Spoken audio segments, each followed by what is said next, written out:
and welcome to episode 487 of Retro Encounter, RPGFan's bi-weekly podcast of many topics. And no, listener, you have not accidentally clicked on an episode from before January 2025. I'm Mike Sollosi, and I am guest hosting this week on Retro Encounter because our regular host, Zach Wilkerson, is otherwise occupied. But we're here for a very special topic, and for that, let me first get to our very special panel, starting with Matt Wardell. We would like to play. And Ben Love. Hello. And Aleks Franiczek. Hello. All right, my body is ready, gentlemen. Let's see if everyone else is. Matt, you always get me with those things you say at the start. Matt's always got something in his pocket. I know. Yeah. So you're saying I should have gone with Matt last. All right, it really has been a minute since I've hosted. Well, listeners, in case you noticed the title up of the episode before we got here, we're talking about our top 10 PSWii60 RPGs. Now, the PlayStation 3, the Nintendo Wii, and the Xbox 360 coexisted for roughly the same era of console video games, including RPGs. And while and now I'm going to editorialize a little bit, I don't think this is the most fondly looked back on era of RPGs. For one, we recorded 4 other episodes of specific console specific RPG top 10s before getting here. But also I remember just like the vibe was, or the internet chatter was, there's no RPGs on the Wii or PS3. And maybe that's a JRPG centric question. But we're here, we intend to prove that sentiment wrong today. But did any of you guys hear idle thoughts like that during this era, or is it just me? I mean, I got into the PS3 late, like 2010 and later, and by that point it had kind of like that wasn't really a problem anymore, so that wasn't like a huge thing. But I could see why, especially at the beginning of the generation, like 2005, 2006, 2007, that would have been like a popular thought, because it was kind of dire, especially in Japanese studios in particular had a really rough time with this generation, so I think that probably contributes to that as well. No, yeah, I definitely do remember the discourse kind of surrounding that, and I remember just like, JRPGs specifically getting like really poorly reviewed, even like really like good ones that are like fondly remembered now, like Blue Dragon, Lost Odyssey. Like those were like really critically mixed at the times that they came out, despite being Sakaguchi joints. And I gotta admit, like around this generation is sort of I became a little less interested in newer video games. I was kind of like going back to play older ones I missed, or like I really got into like indie games once like I got Steam. But around this time, I kind of bought into that a little bit, although now I look back at these games and I'm like, no, there's a lot of good stuff going on here. And in case listeners, you aren't exactly sure of the era we're talking about, the Xbox 360 debuted in fall of 2005. The PS3 and Nintendo Wii debuted within a few days of each other in fall of 2006. And the Wii U came out in 2012, while the Xbox One and PS4 both came out in late 2013. So this is an era of roughly 7 or 8 years, depending on how console specific you want. But we're not going to limit ourselves to exactly that era. To be a candidate for this list, it had to have an official release on one of those 3 consoles: the Sony PS3, the Nintendo Wii, or the Xbox 360. And I know that I kept a personal set of rules to this. Like there was a couple games that I had on my PS4 list from that we recorded a few years ago, like Persona 5 and Dragon Age Inquisition, that came out really in that window where they could have gone on either or both system, and I think of those as PS4 games.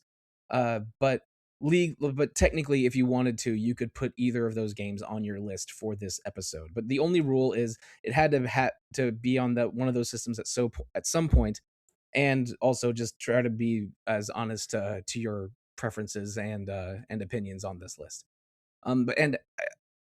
You guys got into the PS3 and its ilk late. I was in here pretty early. I got my first job after college right in the middle of this era, and bought a PS3 and a Wii with 2 of my, let's say, first 7 paychecks, and really got into a lot of these games. but it was a little bit hard to find RPGs. I mostly remember RPGs of this time period on the PSP and DS more than their console counterparts. I think. Yeah. I was playing the hell out of strategy RPGs and others on those systems at that time. And if we included the PSP and DS on this list, my personal list would be very different. But that is not the case. That's its own episode, I think. Oh yeah, that might be 2 episodes. Yeah, really. You could do one for each platform on its own for sure. Yeah. But what we did for this episode is each of us submitted an individual list, ranked 1 through 10, and then they went into a point system where every 10th place game got 1 point, and a 9th place game got 2 points, and so on down the list. Except because we wanted to give some extra weight to number 1 picks, a number 1 is worth 11 instead of 10. And we put that into an algorithm, and we have a combined list of 10 that does not represent any one of us, but does have a little piece of us in each of those. I don't know if I said that right. And then looking here, this is not a list I could have come up with by myself, because I think I've only played 6 of the 10 on this combined list. And but before we go into the main list, I think each of us would like to, show a little bit of their personal representation that did not make it onto the final list. We'll each have one game that as an honorable mention to kick off this episode. Starting with you, Alex, what game that is not on our combined top 10 would you like to to give us some details on? Yeah, so I think I'm gonna shout out Yakuza 3, which for the record, I actually really like all of the PS3 Yakuza games and think they're generally underrated. They're all like kind of have flaws you can pick at, but they all like try something interesting, which I really appreciate. Especially in terms of like kind of the series getting somewhat homogenous lately. I like kind of like the ambition behind some of these games. And so yeah, I played 3 and 4 on the PlayStation 3 at the time that they were kind of like word of mouth was kind of like marketing them as like GTA but in Japan, which I wasn't like super interested in, but like once I kind of like saw that no, these kind of have like these are kind of more like RPGs. I got into it and I actually started with 4, which is a crazy one to start with. Agreed. But despite that, and not really understanding much of what was going on with the characters or the plot, I had a really, really good time with it, engaging with the sandbox and the different characters. But then I went back to play 3, and I thought it was like a really kind of more cohesive and grounded story that that was easier to get into. Like Kiryu as a character, I think it's one of his more important and well told arcs in the series. I think out of these PS3 ones, 5 gets the most widely respected, but that didn't come out in North America until like fairly late, and that was actually one of those instances of like me being really frustrated that like something wasn't being localized immediately because I was so ready for 5 after playing 3 and 4, and I actually haven't finished 5 even yet. But I really like the time I spent with it. I just haven't been able to finish it yet. But yeah, my pick is 3 for that reason. Something I actually recently replayed, so I swear I'm not just talking from nostalgia memory here. But one of the reasons I wanted to represent 3 is because I still think the PS3 version is the best way to play it. Like, there's the remasters that came out of a big chunk of the series, and the remaster for 3 there has that blockuza, people call it, combat issue, where it just like the enemies block way too much, which seemed to be like a sort of bug that came out from like Yeah, boosting the frame rate. it's like the Yakuza 3 remaster does add things that were cut from the original North American release, and it removes one side quest that everyone hates. Mhm. But it also meant that enemies, instead of idling, they would block automatically. So the only way to win is to guard break often or dash behind enemies while they're attacking, and that's much more annoying than I'm making it sound. It's the combat is a little busted in PS4 Yakuza 3. And the less we say about PS5 Yakuza 3, which happened very recently, the Yeah. better, I think. Yeah, I mean that Kiwami remake had all sorts of controversies attached to it. I think I even said it on podcasts. Yakuza 3 has great writing and a lot of interesting things, and it wants a remake more than most other Yakuza games, but they really dropped the ball on that with Dark Ties a while ago. But that's enough on Yakuza 3. Ben, what is your honorable mention for this episode? Mine is Little King's Story for the Wii. So this game it's an interesting little game. It's made by Yoshiro Kimura, directed it, and you might be familiar with him because he worked on Moon, a remix RPG adventure, also Tulip, Rule of Rose, and then most recently Stray Children, which came out last year. And then this was a collaboration between him and the studio Sing, who is known for stuff like Hotel Dusk and Trace Memory. That's the one And that's spelled like CING. Yep. Right, I Yep. remember.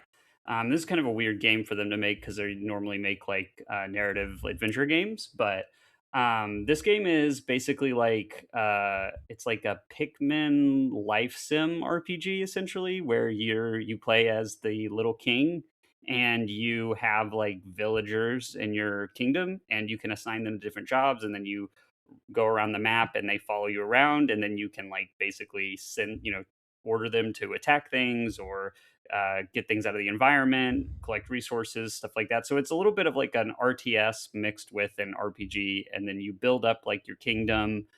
You meet different princesses, and you kind of get new abilities and jobs and things from that. And it's a really interesting game. It has that kind of typical Kimura like off kilter kind of dialogue and characters in it. So it is like a much more like childlike, like family friendly kind of game, which I think they did that on purpose because it was on the Wii, and the Wii was kind of seen as like a family console.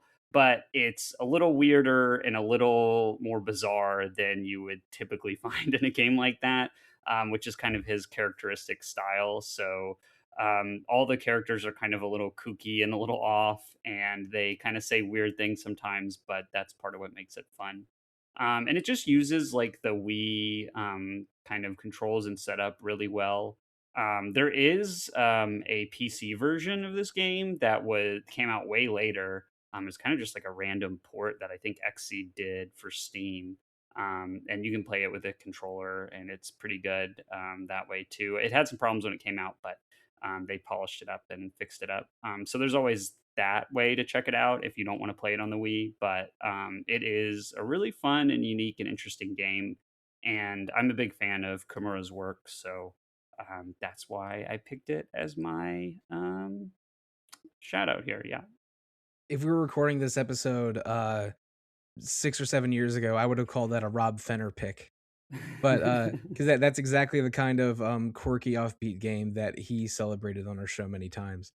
But this is one I have zero familiarity with, so I appreciate you bringing it to our attention in this honorable mention section, Ben. Yeah. They actually, a funny thing about this game is they did a really like a Bishoju kind of remake for it on the Vita, and Little Queen story. well, it's like no, but it's like you play as like a pretty boy king, and they completely changed like all the character designs. Oh, so and Bishonen. everything. Yeah, sorry. Bishojo is pretty girl. Yeah, Bishonen is pretty boy. I apologize. No, you're good. Thank you for correcting I me. haven't turned in my Weeb card yet, I'm afraid. No, yes, that's correct, Sollosi. Yeah, it's like Bishonen, Little King Story, which is very strange. And it has like more of a dating sim element to it. But it's still like basically the same game. But yeah, very weird that happened. But I just wanted to mention that too since we're talking about it. But yeah, it's a really cool game, and I prefer the Wii version and the original designs and everything. So I would recommend that one either on the Wii or the PC, and avoid the Vita version. But it's kind of funny that exists. Right on. Now, Matt, your turn. What is your honorable mention for this episode? Yeah, even though it might not be like one of my absolute favorite games from that generation, but I got to talk about Diablo 3, and especially like the Reaper of Souls expansion for that, just for the sheer amount of time that game gave me. It was like my background game for like high school and then for like a lot of college as well. Oh, you are so young. It was my podcast game for a significant segment of my 30s. Yeah, I mean like everybody plays like too much of this game, I feel like. And it came out in Or late 2012, 20s. so I started playing it on PC, actually, like the beta. My one friend who's like primarily a PC player, he got me into the beta, and I've always been interested in Diablo, but I don't play much PC myself. So we got big into that. And then when it came out on consoles, I just really fell in love with it. Like they remapped all the inventory management to like radial menus, so like it was really quick and snappy to use. There was couch co-op with 4 players, like that was amazing. Um, and then the thing I really loved was when you're like getting loot, right? In the PC version, you would, they would drop tons of pieces of loot and you would have to go to your inventory and hover over it and read, the benefits and the cons of equipping it. On the PS3 and other console versions, when you pick up new loot in the bottom left corner, they would show a picture of it, and then they would show like the 3 main stats. Like I think it was like attack, defense, and like health regen, depending on what the item is. And it would just show like green arrow up or red arrow down, right, for each of those stats. So you can immediately see like, okay, with the arrow buttons on the controller, you can equip the thing or trash it immediately. And I thought that was such a brilliant, like quick little thing to keep the flow of the game going, especially when you're playing co-op. Um, yeah, so when the Reaper of Souls expansion came out, I don't even remember what year that came out. My friends and I, who like played the vanilla game like pretty religiously, um, we blasted through the expansion, and like I've never in my life been so in the zone, like such a flow state where I feel like I like blacked out until we beat like the final boss. And I got to give a shout out to my one friend, like we all, the 4 of us, played all the way through it. And then right outside the very last boss, my one friend goofed off and he ran in alone and died like immediately. Oh, Uh, Like he a pulled a Leroy Leroy Jenkins. Jenkins. Exactly, Yeah. Leroy Jenkins. And so the 3 of us, like teasing him, we like ran in without him before he could respawn. And we ended up beating the final boss without him, as he was like crying over the mic, like no. And it was just like, it was such a funny like end to like a marathon session of that game. But yeah, I've played way too much of that game on a bunch of consoles, so I have to give it a shout out. Yeah, I remember they added a dodge roll to this version as well, and that is Yeah, like that's huge. That's right. Yeah. Yeah. And Makes those the game feel a lot classes better. too. The I Witch only Doctor played Diablo class. 3 on the PS3. I'm sorry, on the PC. So it's a PC game to me, and it was not on my list for this episode. But and I played it quite a bit. Again, it's a podcast game for me. Like character building is so satisfying. Build discovery and set building is so satisfying. The season structure they had made it easier to get some late game loot, which was a fun diversion every few months. My favorite Diablo 3 story that happened to me was you got rewards in the season if you basically completed an achievement list. And in a rift, which is kind of like an arcadey mini dungeon, if you die, you become a ghost temporarily and then revive. But the timer affects the rewards you get. And one time I was playing a poison fire witch doctor build, and I had all kinds of damage over time on every enemy because they were constantly burning and poisoned. And so I had gotten the boss very low. I was playing solo. I died. The boss perished while I was dead, and because that happened, it had me it gave me like 8 achievements for beating bosses with low amount of health, beating bosses at multiple levels, because for some reason being a ghost while the thing happened like triggered a bunch of I didn't count as a character when they died, so they just gave me way more rewards than I deserved because I accidentally killed the boss after I was already dead. Oh wow. It was very silly, but I remember that fondly. I had some good times with Diablo 3, and then for reasons we don't need to discuss, I deleted Battle.net from my computer in 2018 or 2019. That's fair. But going on to our final shout out of the episode, sorry, our final honorable mention of the episode, shout outs or something different. It's my turn. I decided to choose Tales of Vesperia. For a while, Microsoft was really trying to include JRPGs on the Xbox 360 when they were even more absent on the original Xbox.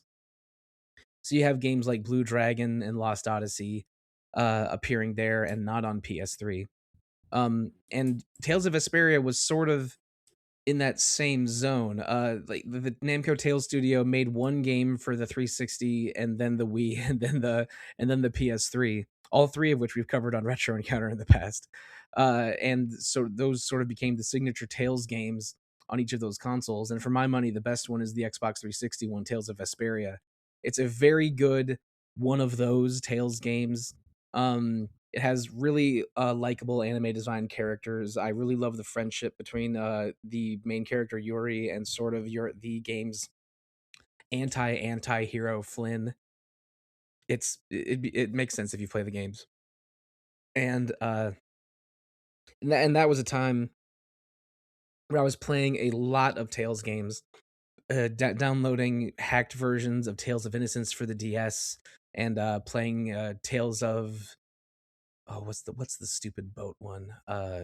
What's the terrible boat one on PS2? Legendia. Yeah, beating Tales of Legendia for the first time. It's so good, I remember everything about it. But Tales of Vesperia really is one of the best Tales games. It's probably my personal favorite.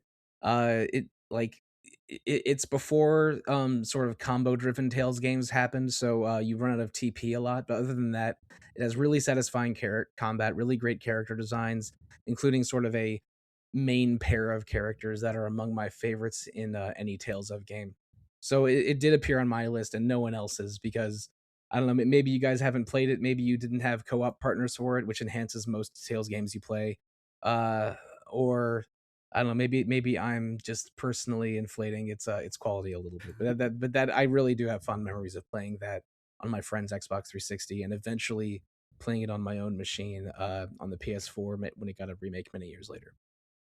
No, yeah, every once in a while, like I kind of get a hankering for Tales just because I like the idea of like a JRPG mix with like kind of like fighting game comboing, as you kind of described it. And full But of made up jargon words. yeah, and a bunch of jargon words and pretty fun characters. I think the key to a good Tales game is always the characters and the dynamics between them. And I started Vesperia kind of recently, actually. I'm not too far in, but man, Yuri really is as great of a protagonist as people say. Just like a really fun cast, really kind of like fun personality for a main character. Yeah, it's definitely a cool game. It's a good one of those, but it is kind of one of those, so I understand it. And it's easy to get Tales of fatigue, especially if you try to play a couple in a row. That's the newest game, right? Tales of Fatigue. Tales of Fatigue. Tales of Fatiguia. Oh boy, I don't have Tales of Fatigue, even though I did play Tales of Grace's F for the first time for the podcast earlier this year. Oh, was that? No, that was last year. Oh my god, I don't understand the passage of time anymore. But we have an actual list to get to. Our combined list of 10, and we've already talked about one game on Ben's list that I have never touched before, and I think we should have Ben kick off this next one. Ben, what is the game that finished 10th on our combined list, but second on your individual list? Yeah, so that would be Fire Emblem Radiant Dawn for the Wii. So this is the direct sequel to Fire Emblem Path of Radiance from the GameCube. And it's the only Fire Emblem game on the Wii, and it was also the last console Fire Emblem until Three Houses for the Switch. So it's a pretty long gap. I think Radiant Dawn came out in 2007, so about like a 10-year gap between console releases for the series. It came kind of handheld only after that, and almost actually died in the West until Awakening released and kind of revived the series. And I think Radiant Dawn is kind of part of why that happened. It started the downward trend in sales. It didn't do super well. It's heavily reliant on having played Path of Radiance. I would not recommend playing this game if you haven't played Path of Radiance. But if you have any interest in Fire Emblem at all, you should play Path of Radiance. And if you have, then this game is great because Path of Radiance establishes the world of Tellius, which is where these two games are set, and it establishes all the characters and it kind of establishes the initial conflict. But there's a lot of questions left over about the world and about where things will go after you finish Path of Radiance. And Radiant Dawn kind of explores and explains all of that. It gets into more of the lore behind the world of Tellius. The stakes of the conflict are a lot more, severe, and it's kind of like a whole world encompassing war.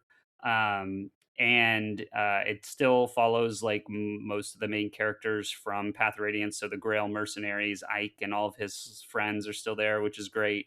And you kind of see them. There's a significant time skip between the two games, so they're kind of older and more mature. which is cool. This game is interesting. It's one of the most experimental games in the Fire Emblem series.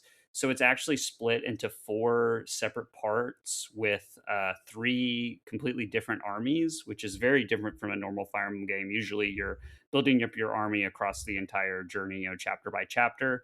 But this one, you have part 1 where you play as this rebel group called the Dawn Brigade, where Micaiah, the new protagonist, kind of who shares a protagonist role with Ike. I think is she the first mage protagonist in a Fire Emblem game, or do you want to get real specific about Gaiden? I mean, yeah, so Celica would technically be, but that's a dual protagonist game as well. So both of them actually. So it's good you brought up Gaiden, because you have Alm and Celica and Gaiden, and then Celica is like a mage protagonist, and then and Gaiden was remade into Fire Emblem Echoes: Shadows of Yeah. Valentia many years later. Yes, on the 3DS. Right. And then Radiant Dawn also does the dual protagonist thing, and you have Ike, who's your traditional like sword lord, and then you have Micaiah, who is a light mage. And so the first part of the game like follows her little troop of rebels. Then the second part of the game follows a civil war in the nation of Crimea, which is the nation that was invaded in the previous game, and you control Princess Valencia and the Crimean Knights. And then the third part of the game, you play as the Grail Mercenaries again. And then the fourth part of the game, it combines all of the armies together, and you can choose from all the various characters that have been added, and kind of build your army from there. So because of this structure, like it does add like a third tier of promotion to classes, and I think this is one of the only games in the series where that's the case, where you can get your characters to level 20, promote them, get them to level 20, and then promote them again. And that's mostly just because like the length of the game, and a lot of the characters start out already promoted because they existed in the previous game, and so it's a way to continue to kind of have that structure and have something to work towards. But it does mean that the newer characters kind of get left by the wayside. Like it's very hard to use the Dawn Brigade characters past their storyline because the other characters are just so much stronger than them. So it has a lot of like issues as far as like the balance is concerned. It also is pretty experimental with the level design. So there's some really interesting and engaging maps here, but it's pretty challenging. And because you have a much more limited roster for most of the game, you're kind of forced to use everybody. And a lot of some of those units are just not very good. And so you kind of have to make do with what you have until the end of the game, where you kind of can pick from everybody. But it's a really cool game. I think mostly for the narrative. Not all the gameplay concepts it tries are great, but it does have some really interesting ideas. And there's not a lot of really good strategy RPGs on the Wii. So I think if you're into that genre, and you've played Path of Radiance, you definitely should play this one. Now I'm coming at this one from a very specific point of view, because I am all over the place with the Fire Emblem games. There's a couple I really love, a couple that I do not like, and the ones I don't like are sometimes loved, sometimes also disliked. It's a huge mess. My girlfriend and I have arguments about about Thracia 776 I love that game more frequently than any other two people that I know. That's like one in my top 3 for the series. Oh, then you and her would get along great. But like my steak is too juicy. I wish my wife would argue with me about Fire Emblem. Well, but my favorite Fire Emblem games are the Game Boy Advance, Blazing Blade, and Path of Radiance for the GameCube. I adore that game. But Radiant Dawn, I have actually never touched because it came out when I was extremely busy at university, like a very difficult time in me trying to complete my major. And it became a little bit rare and hard to find very quickly after it came out. I don't think it had a lot of North American reach, and it also has not been re-released in any fashion. So I wanted to play Radiant Dawn when it came out. It became hard to find. I sort of fell off Fire Emblem a while because I really didn't like the Shadow Dragon remake on the DS, and I never had a good opportunity to get back into Radiant Dawn. But my girlfriend, the Fire Emblem argument partner of mine, does have a copy. So now I have more access to Radiant Dawn than I ever have, and I don't know. Maybe I can get a playthrough of this in someday. But I genuinely love Path of Radiance. Yeah, you So have to play it, Sollosi. You yeah, got to so play at it. least from Yeah. that angle, I probably should play it. Yeah, it's worth seeing through for the story alone and to like kind of finish out those characters storyline and see how they develop and everything. I think it's definitely worth it. And And I think Teleus is like the most well realized setting that Fire Emblem's ever had. And so I think that's a really compelling reason to play this game. I will say one negative about it is they remove support conversations entirely from the game. oh, that's weird. So yeah, so the new characters are particularly underdeveloped because they don't have support conversations. That's usually how Fire Emblem fleshes out side characters. Right. So there's some characters that have like 2 lines in the game and that's it, which is really weird. But other than that, it's mostly reliant on the characters that are from Path of Radiance. There's not that many new characters, so most of their characterization is kind of already established. And then the really big important ones like Micaiah, they get a lot of screen time. So, but there's some really interesting things about like the lore and history of the world of Teleus and things you learn that kind of portray the conflict in Path of Radiance in a new light. Well, Path of Radiance is quite accessible now because it is on the the virtual GameCube feature on the Yes. Switch 2. Yes. But Radiant Dawn does not have any similar re-release. So until we get Atelius Chronicles on the Switch 2, which I would not object to, it does remain locked to the Wii. But let's move to a system other than the Wii for number 9 on our combined list. And this was a list that showed up on both Ben's and Alex's top 10. So Aleks, why don't you tell us a little bit about the game you ranked 5th on your personal list?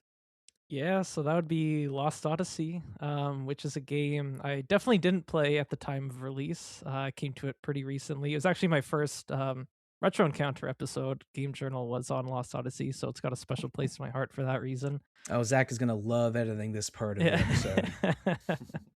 Yeah, it's going to bring back all the traumatic memories. But yeah, I feel like I'm maybe, if not the only person, one of the few people who went Xbox Series X this gen over PS5 at first, and part of that was largely to play Lost Odyssey and Blue Dragon, which are games I always wanted to play, but I literally never owned an Xbox growing up. And I can't even say I regret it because you can play all the new Final Fantasies on Xbox now, but you still can't play, or on PS5 now, but you can't even play Lost Odyssey on PS5. So Lost Odyssey really did bring me back to like the feeling of first playing like FF7 to 10 as a kid. Like in a way, it kind of felt like the real like FF11 or FF12 if Sakaguchi hadn't left the series. It very much felt like kind of iterating on like kind of the design and like the aesthetics of those games, while like kind of having like a more like kind of mature narrative that 7, 8, and 10 were gesturing towards. Obviously, anybody who knows about this game heard about the short story sections. They're, honestly beautiful pieces of writing. If you have no interest in playing this game at all, they're still worth experiencing on YouTube. They're basically like PowerPoint slides with words on them, but that doesn't reduce their impact at all. The rest of the writing in the game is, not so beautiful as those, but I still really like the concept the game's working with like having a party divided between immortal and mortal characters, and that's even like baked into how skill progression works in this game because like the mortal characters basically have fixed classes and linear progressions, while you can kind of pair your mortal characters with mortal characters for a certain time to kind of build them in any way you like, which works really well, like kind of narratively and mechanically. And overall, like I just think this is just, despite like any like kind of flaws in the storytelling, just good challenging turn-based combat with really strong cinematic presentation. You can really see the DNA from this game in the battle presentation of Expedition 33, I think. And yeah, just some really good tactical potential. It's just like a really well designed RPG. Yeah, and I want to add too, Aleks. I agree with everything you said. I love this game. I think that the combat is really fun. It has that kind of action kind of element to it. And this Mistwalker developed this game alongside Field Plus, and Field Plus is a studio that was kind of formed after Saknoth went under.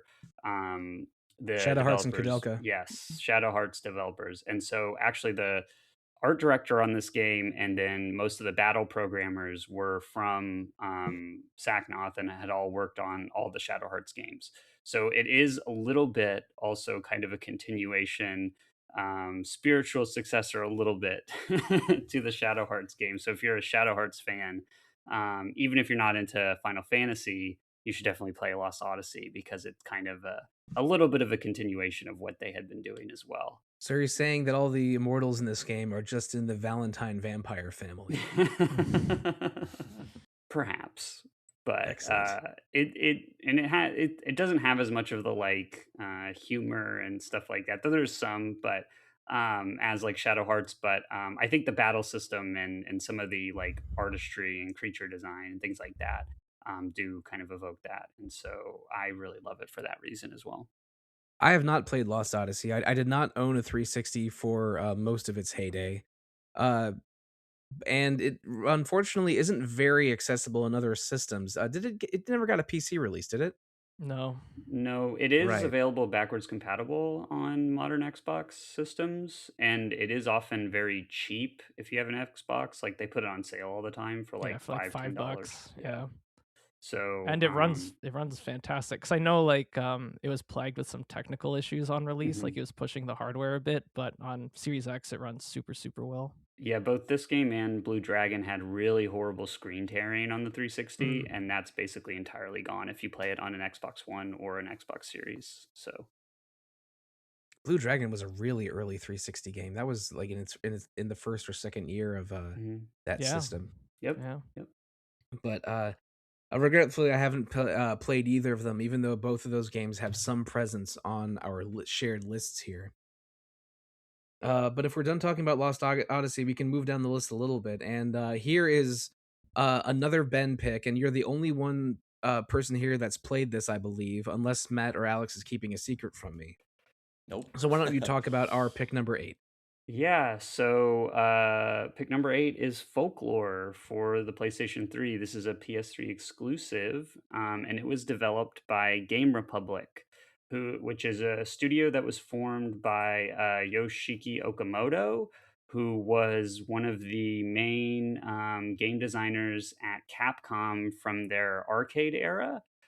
So he was producer on like a bunch of the Street Fighter games, Darkstalkers. He worked on like 1942 and a lot of their really early stuff. He worked on Final Fight.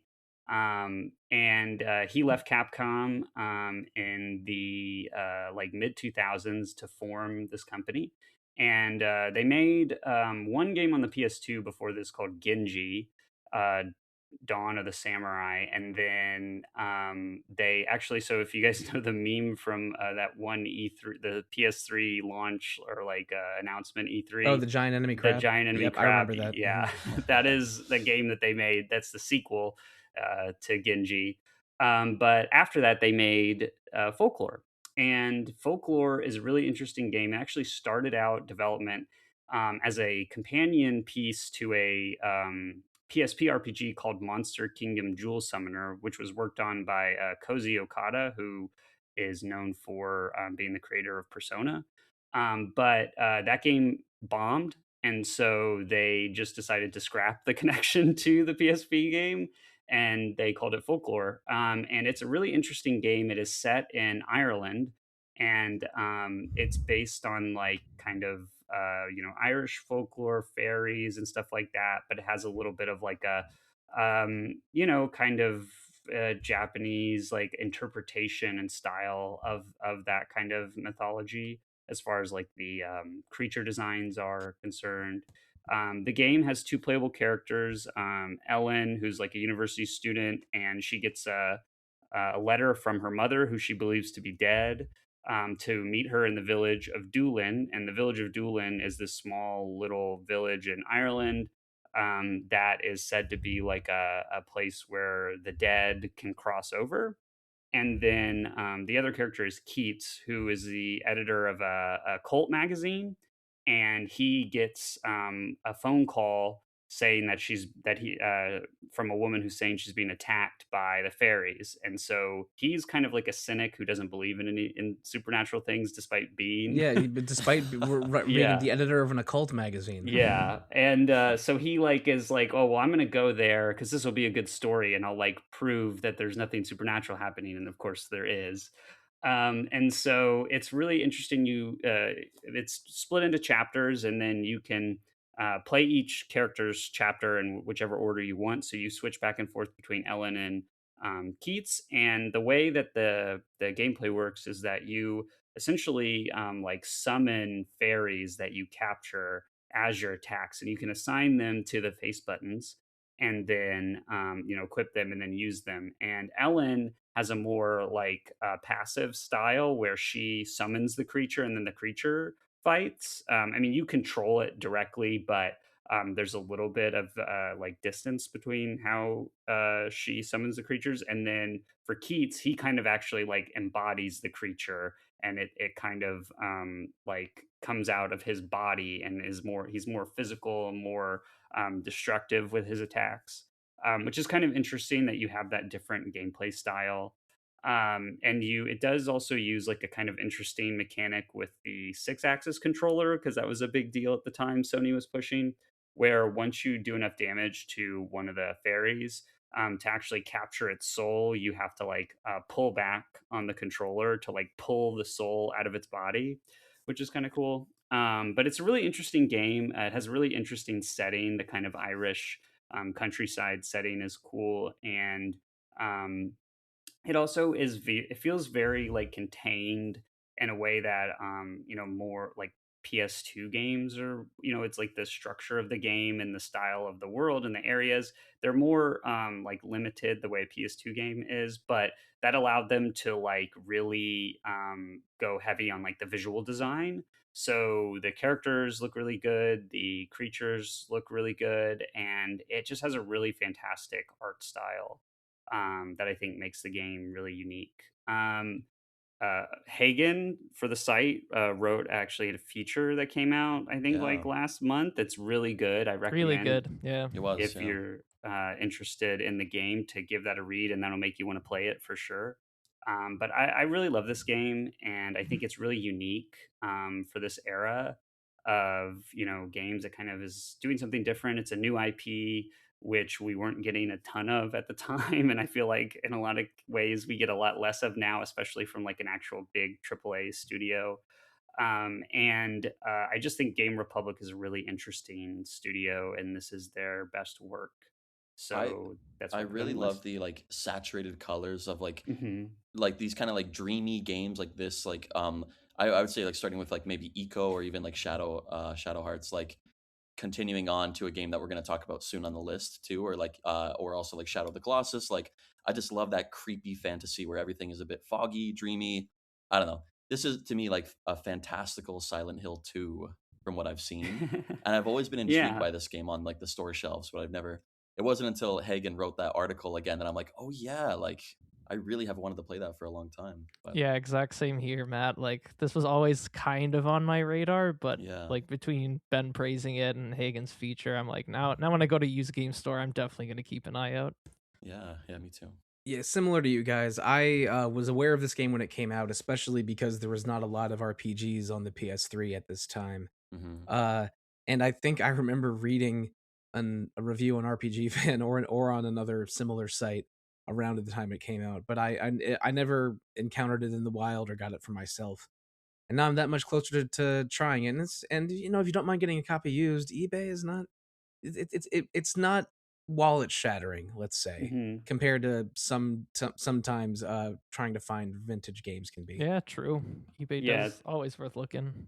It's not too crazy. And it is one of those games, I believe, that released before they were putting everything on the PlayStation Store, so it's not available digitally. It's not available digitally anywhere. Right. It's pretty much PS3 only. Yep. Yeah, running are kind of expensive now, but could be worth it. It's like $70-ish I'm seeing on eBay. Yeah. I saw complete inbox about 100, used as low as 35 to 40. Yeah. Oh yeah, you get the American dollars discount. You're in Canada, so it's So yeah, Basically Yeah. double at this point. you got to pay the cold tax or something. I'm not sure how it works exactly. Well, it's you know, it's like the cost of like a new modern game, maybe a little cheaper, and I think it's better than most modern games that are coming out right now. So give it a shot. I think it's worth it for sure. Hmm. Yeah. Hmm. That was an interesting dig at the entire 2020s there. No, I mean I love a lot Really- of games that come out now, but You're, you know, you're really I showing think... Pocopia who's boss. Oh well, I mean I did give that game like a really high score.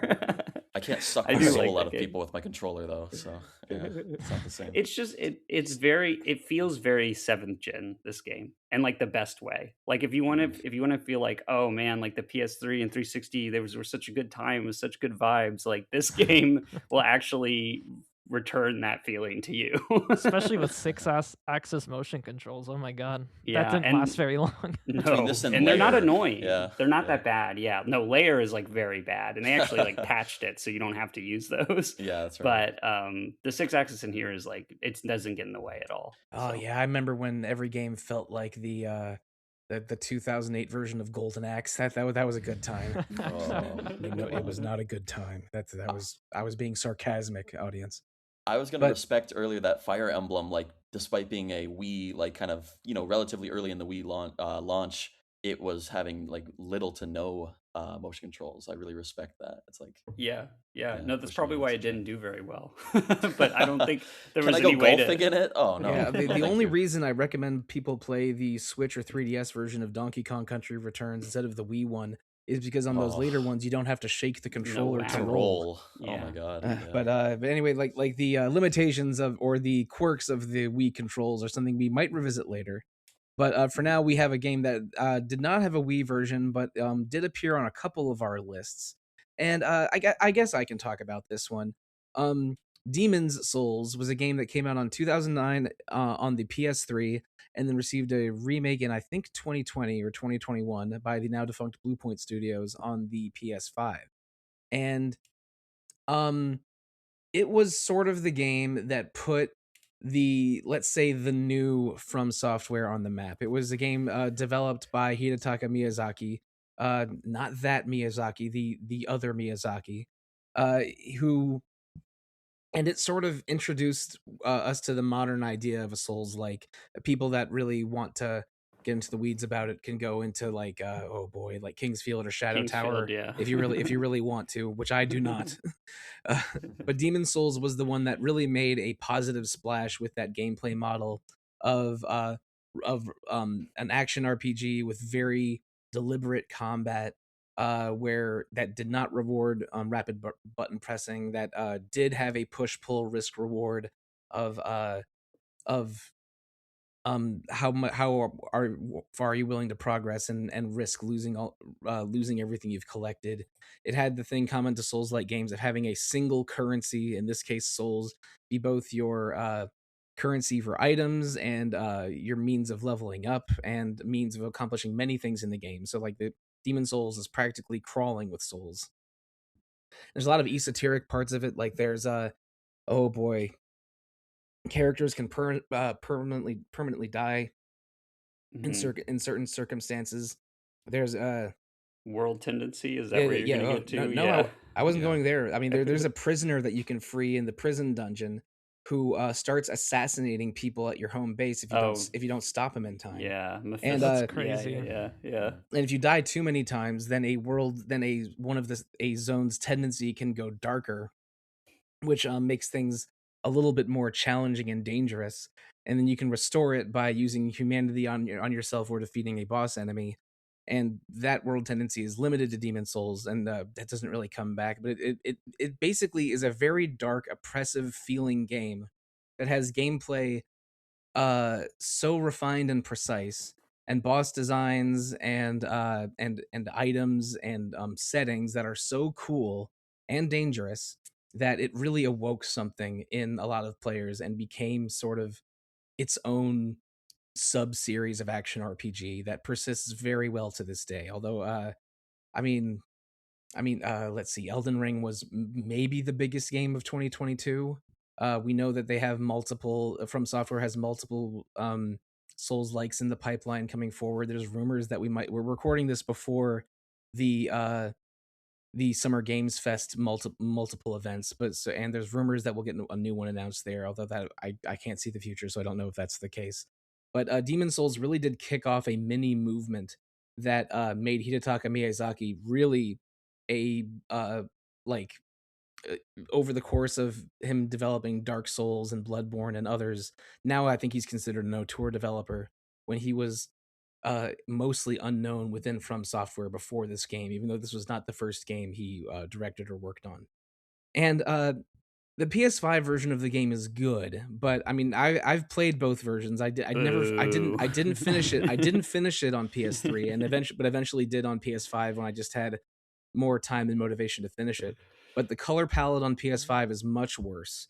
You do get the soundtrack. It's not too. just that they completely the music and atmosphere is significantly different. They changed like all of the creature designs, like almost all of them which I think are for the worse. Like the art direction is just completely different. Like, yeah, at least the movement and some of the timing and attacks and canned animations feel a little bit more like a later Dark Souls game. Like I don't like the 8-way movement of the original Demon Souls. So there's some gameplay changes that I think are positive, but for the most part, I think it's definitely more successful on PS3. But the sort of asymmetrical multiplayer that is another signature of the Souls-like games, where you can go online and enter other people's worlds to assist or attack other players for rewards. You unfortunately can't do that on PS3 servers anymore unless you get real weird with something like a homebrew PS3 app, which I did use for a while to play PSP Monster Hunter with my friend in Germany. I don't actually think you have to hack your PS3 to connect. No, you don't have to hack it. You have to download an app that Sony looks the other way on, basically. But so it's not easy to go online in PS3 Demon Souls now, but you can in PS5, which is an advantage, I guess.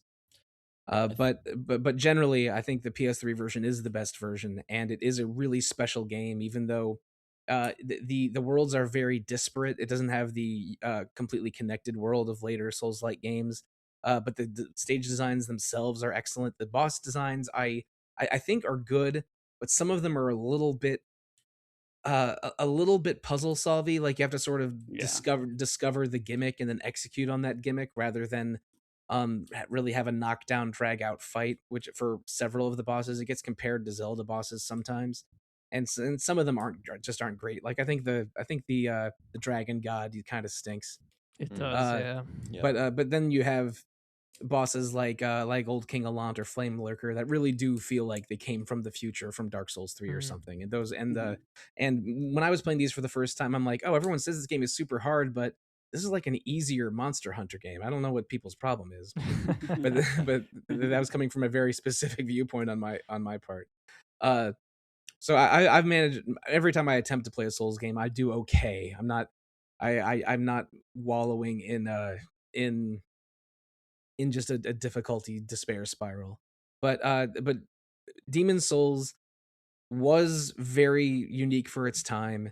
It is uniquely challenging. It has great stage designs, and it did kick off a new subgenre, and I think it's a worthy spot on this list. I the only one here that didn't put it on my list, but this is a top 5 game for me. Like I truly love this game. I had a weird rule making my list for this episode of like I only want to include one game from every series. And so it's not the first like Souls game. That was not a rule we had. That was I know. Matt It's a Wardell personal rule. Personal rule. I did that too, and I actually didn't have Demon Souls on my list because I had a different one, Dark Souls 2. No, I'm joking. But this game like changed like my brain as a like 13, 14-year-old, because at the time like it was still relatively obscure, and like I remember renting it and like being like, okay, cool knight on the cover. What is this game? Like no one's talking about this, and it did win GameSpot's Game of the Year in 2009. Later on, yeah, and like just the difficulty of it, the oppressiveness of like the artistry, like you mentioned, like the soundtrack is so eerie and creepy and like unmusical at times. And the thing that really like connected with me, like it took me a long time to just beat the second level. Like the first level is okay, like difficulty wise with the slime phalanx. But beating Tower Knight took me ages, and I rented it again and again until I bought it, and then I just like plugged away at it until I clicked with me. But I played this game like I would do this adventure in real life. Like I had heavy armor on, I was crouching behind a shield all the time, terrified. And like that's what connected with me. Like walking around and hearing the click of your like scabbard against your armor, and like the jingle jangle of your armor, and like the fat rolling. Like I truly felt like as a teenager, I'm like, I could do this. Like this is how I would fight a giant dragon and get killed in one hit. And like that just like realism and the groundedness of it really connected with me. And like I love every Souls game, but like none of them felt that way. Now you look at gameplay and it's like, yes, I'm going to wear a pot on my head and be naked and roll around like a ninja and fight this like Yeah. samurai lady. But It like, yeah, it was before the series became so much about like the dual kind of aspect, right? Of strafe like left. yeah, it was much Yeah. more akin to like what they were building on with Kingsfield, right? It's more exploration, more trap heavy, more like enemies just like coming out of a corner and like Oh, ganking the you. the poison swamp in Um, this game Oh my is yeah. god, Valley of Defilement. that was the part Yeah. that was the part of the game I struggled with the most, I And think. Yeah, a it's lot of hard to the see.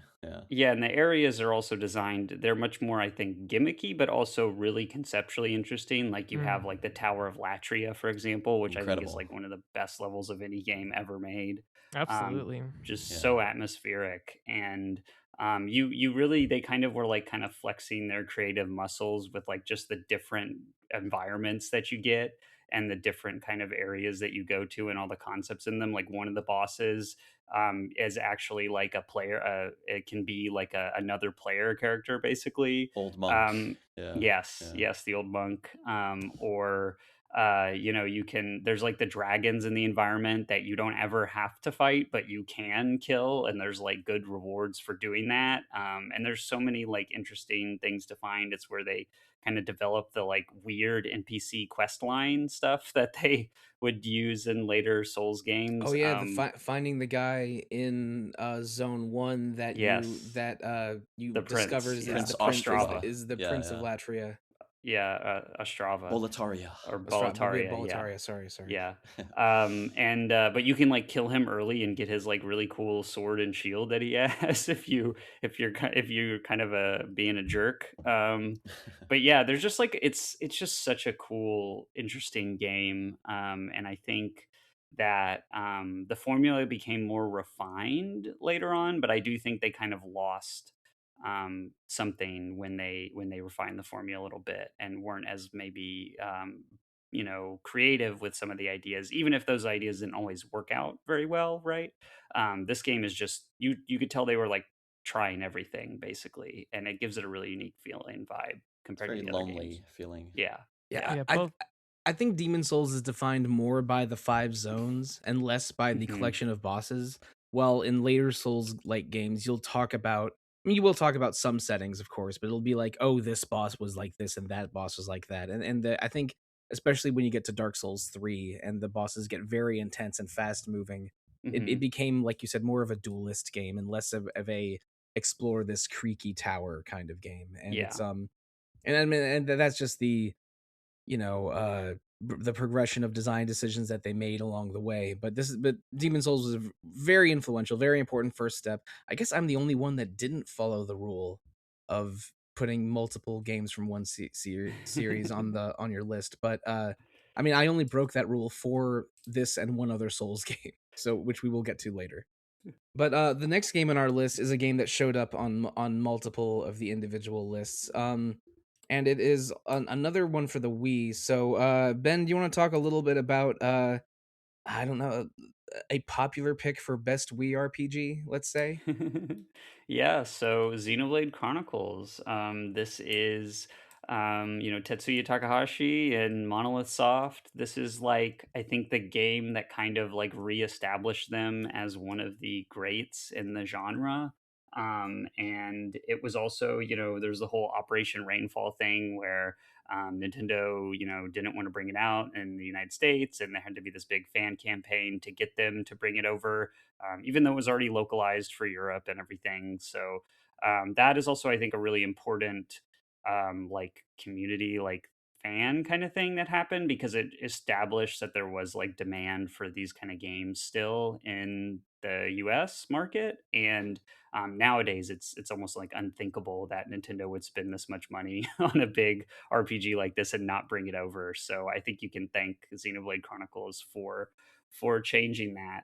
But this game is really interesting. It's technically part of the overarching Xeno series, but it kind of takes a different style than previous games. It's not as science fiction focused, so there are a lot of science fiction elements. It's a little more like science fantasy, and you have this world where every like all life lives on these two titans, the Mechonis and the Bionis, and they were like locked in like eternal battle, and they struck each other, and that basically like I guess, essentially like killed them. And so then life sprung up on organic life sprang up on the Bionis, and then mechanical life on the Mechonis, and then mechanical life is constantly like invading the Bionis, the organic titan, and that's where the people live.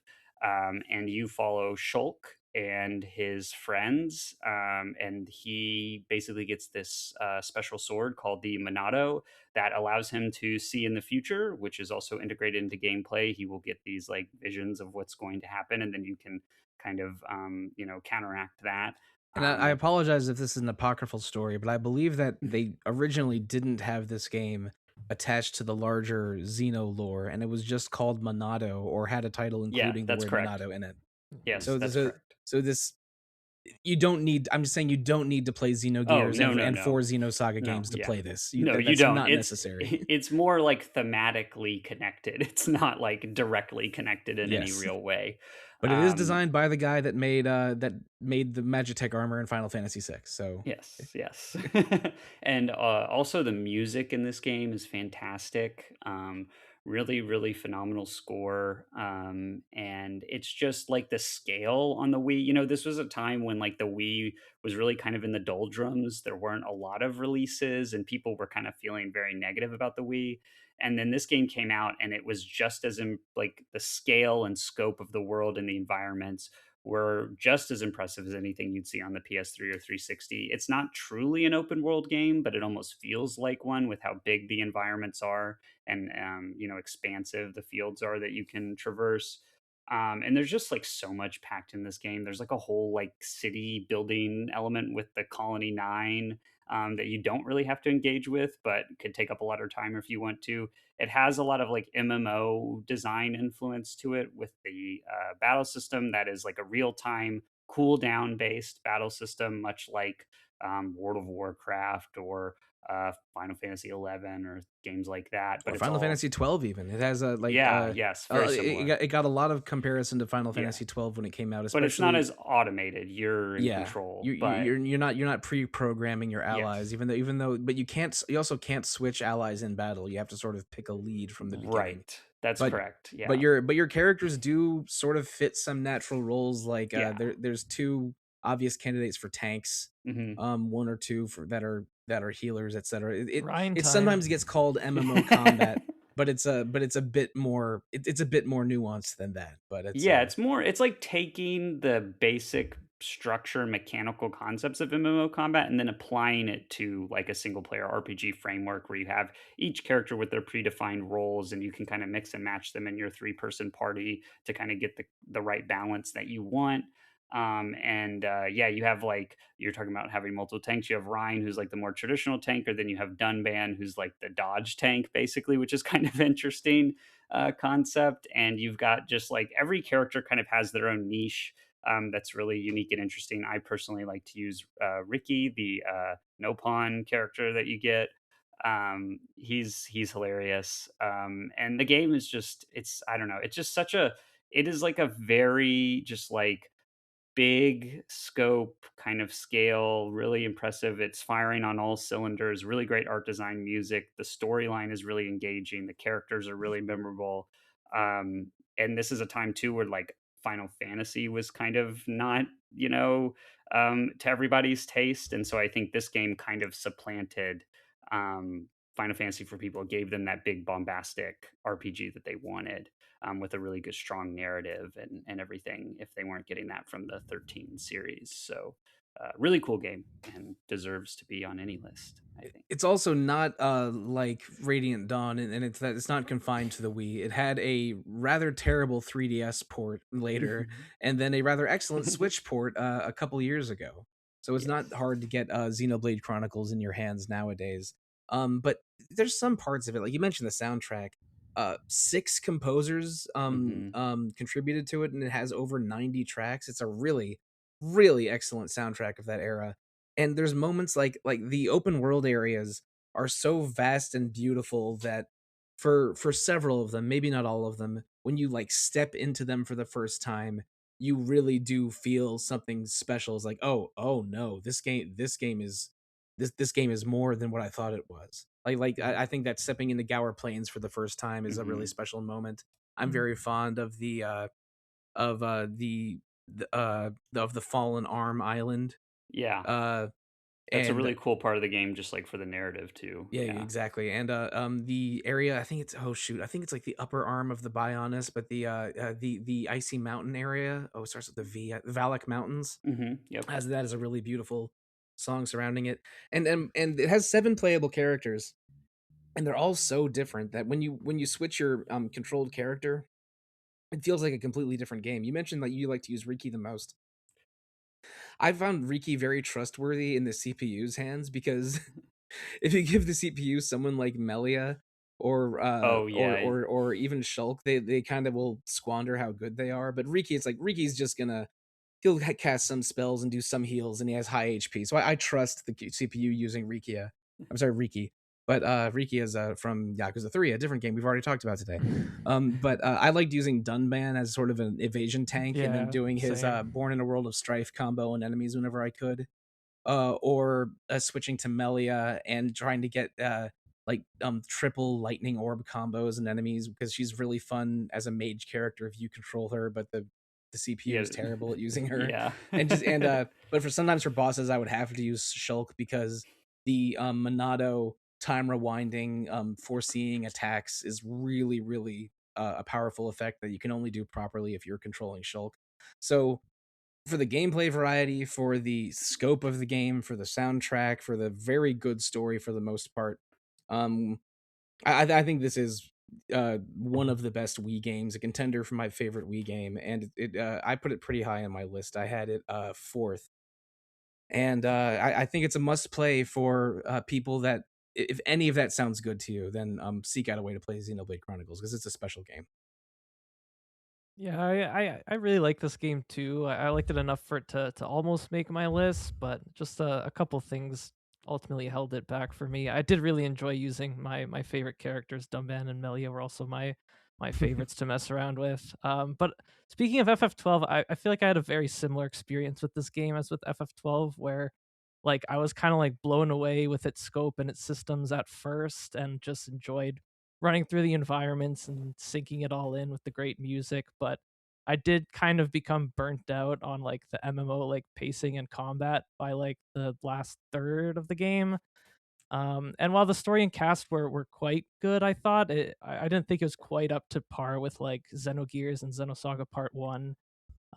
But I did still have a really good time with it. I think it's a cool game, and I haven't played the sequels yet, but I'm pretty interested because I heard 2 has like kind of much improved gameplay, and 3 has a much improved cast and story. So I think I'm gonna jump into 3 sometime soon. It's been on like the top of my backlog for quite a while, actually. So yeah, I'm excited to experience more Xenoblade for sure. I haven't gotten to them yet, but I did buy Xenoblade X because Ben talks so glowingly about it. So I think I'll start with that one, and then maybe go back for Chronicles 1, 2, 3. Do I? No. I shouldn't. I shouldn't say anything. Uh-oh. What are you hinting towards, Sollosi? Let it out. I just thought it was interesting that Matt was going to start with the worst one, because then it'll just get better from there. No, it's the best one, Sollosi. No.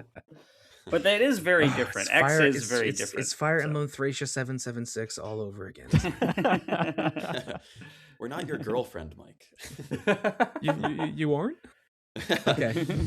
I mean, all right. we It could just, do it just got a little weird. So let's go on to a game that is quirky in its own way. This is another one that I have not played, but I did listen to some very entertaining podcast episodes on it not long ago. And Matt, I promise I haven't been ignoring you for starting off these episodes. I'm sorry, starting off these entries, but none of the previous 5 were on your list. So I'm going That's to let you fair. kick this one off. Why don't you tell us about the game that finished 5th on our combined list, Fallout New Vegas? Yeah, of course. I know Alex will have a lot to say about this game because he loves it even more than I do. We talked about it for a long, long time on those podcast episodes. But yeah, Fallout New Vegas, people remember it as like the best Bethesda RPG, I would say, especially of that era and maybe of any era for good reasons. It kind of Was it it not developed by Bethesda? hey, hold on a second. That's what he's getting to. Okay. I see what I'm you're doing, sorry. Matt. I wasn't. Obsidian. I didn't realize it was a joke yet. Yes. The reason for that is it's not Bethesda, it's Obsidian, who we all love. They can do no wrong except for that one when where they you don't shrink have down. any time and money to do it. Yeah. Yeah. But yeah, it's a great game that fulfills like the promise of Western RPGs we've talked about in the past. Like if you're seeking a game that has like true morality or choice, you know what I mean, and like replayability because of that choice, which was a real trend of this era, I think, like 360 and PS3. This was one of the defining trends was morality, I think, and this game is maybe the best delivery of that promise. It's relatively short compared to a lot of games on this list. Like it can be short, but you can play it again and again and again through so many different ways. So there's so much depth to that, like still waters run deep kind of thing. Yeah, I don't know. It's charming. It's funny. I think the Wild West aesthetic is really fun. It has the best sense of humor of any Fallout game, I think. Like they balance that funniness and like the dourness pretty well. And yeah, I mean, everything I've said, you can eat people in it. You can be a cannibal, and that's like a perk system. So I don't know. What do you guys think about Fallout New Vegas? No, This is not the first time they've made cannibals in a Fallout game, because I know that they turned my hometown in Northern Virginia into a cannibal conclave in Fallout 3. Oh, So that concept is not new to me. well, there's a precedent, so there you go. Yeah, I think I mean, I love New Vegas. I would say, like, just comparing to the Bethesda games, yes, this is way better than any of the Bethesda games of the era. I'll say maybe the world design, if anything, isn't quite as interesting. Like the Mojave Wasteland is pretty barren, but I think as like having that kind of Wild West sort of vibes, it still works very well, and I still love traveling it. And there's some interesting sequence breaking you can try to do, like beelining for New Vegas, for example. But just compared to those Bethesda games, that the writing and quest design is so much better, so much more interesting. There's actual role-playing variety, both in terms of like how you want to play a character through the dialogue choices you're offered, but also in terms of like the kind of character you want to build. There's tons of gameplay flexibility that maybe was a little buggy when it first came out, but now thanks to this game's extremely dedicated modding community, you can like address a lot of those issues. I think there's a reason people still don't shut up about this game. I think it's like now regarded as one of the most legendary RPGs of all time. And while I don't think it's necessarily the best in class for any particular one thing it does, everything it does do, like exploration, writing, gameplay variety, it does well enough to feel like just a top tier, immersive, thematically interesting, super replayable game with a crazy amount of depth. Partly because its history being originally Fallout Van Buren, the canceled Fallout 3 that was supposed to be like a sequel to like the isometric Fallouts. But ultimately, a lot of that planning that like the Obsidian writers had done back then, they were able to just apply to New Vegas. So like this game was really being like already planned for like long before New Vegas was actually being developed. I also want to shout out the expansions because I played those for the first time on that podcast we did, Matt, and that just brought the game up another notch for me. Like there's 4 of them. Each of them leverage a particular strength of the game as its kind of design focus and build on the gameplay potential. Like Honest Hearts really tried to make kind of the exploration more involved with kind of introducing more verticality to the environment. Dead Money had this amazing kind of survival horror aspect that actually made you like scrounging for like anything you can find that's valuable, really rewarding. Like those are just really, really well designed DLC. And yeah, this game definitely rules. It was a huge part of what I was enjoying on PS3 at the time. Yeah, I love this game. It did not make it on my list because I knew that Matt and Alex would put it on their list, and so I didn't think it was necessary for me to put it on there. But I really love this game. I think it's the only Fallout, like the only modern, like first person Fallout worth playing, frankly. And it is just such a great continuation of a lot of the ideas and concepts that the original Fallout games had. It's clear that like Obsidian really understood what that series was trying to do and like how to write that world and characters in it. And it's just a really interesting game and has some of the best, I think, quest design of any game, any RPG on the from the seventh generation. And most of the worst aspects of it were just the technical problems, which are not really an issue anymore. So Mm. it's just such a fantastic experience, and I hope people will, the Fallout show or whatever is really big, so I hope people will get interested in it again and go Walton back to Goggins is it. having a moment now, isn't he? Because he Yeah, has that. He's on Invincible. He's in Walmart commercials. He's good for him. yeah, and he's great in that show. And but I think if you really want the to experience that world, New Vegas is like also a really good place to start. It's pretty approachable. You don't really need to know about the old isometric Fallout games to get it, but No, there's um, references, but nothing essential. yeah, but it's just really really high quality. Probably the best. I think it's the best Western RPG on from the seventh generation. Hmm. And it's just really really a great game. Yeah, I agree. I have not played Fallout New Vegas. I did play quite a bit of Fallout 3, which I alluded to earlier, but never finished it. It did not make my list. In fact, no Bethesda or Bethesda adjacent game made my list. Because I don't know. I know how popular they are, but they don't really um hit my sweet spots for what I look for in an RPG. With I mean, maybe I'm picking on Skyrim in particular here, but like the total freedom of a sandbox RPG like that does not really appeal to me very much. So I did not gravitate towards any of them and played Fallout 3 after some peer pressure. But now that I know more about Fallout New Vegas and it's in a more technically sound state, I'm closer to playing it than I ever have been. But I cannot promise when that time will come. Because if I mean, the PS3 game I'm playing right now happens to be Dark Souls 2, which is also not on my list. But maybe we should talk about a game that did make some of our lists. Now this is one that I try. It's similar to my Demon Souls story. Actually, I tried playing it at the time. I did not connect with it at all. In fact, I connected more with Demon Souls, I think. But then it got a remake many years later, and I did play that to completion. But let's talk about the original version of um, a very, very celebrated RPG in RPG fan circles in particular. Alex, you want to talk about Nier? Nier? Oh, how do you say it? Nier, I think. Gestalt. Gestalt, yeah. Yeah. No, I know.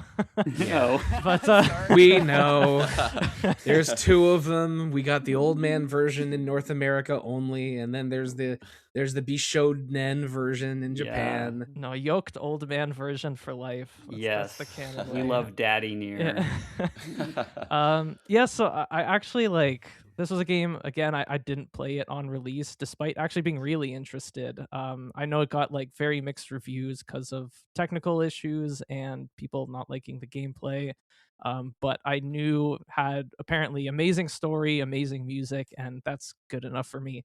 But I didn't get around to it at the time, and so I didn't actually end up playing it until I had already played Nier Automata. It's a sequel.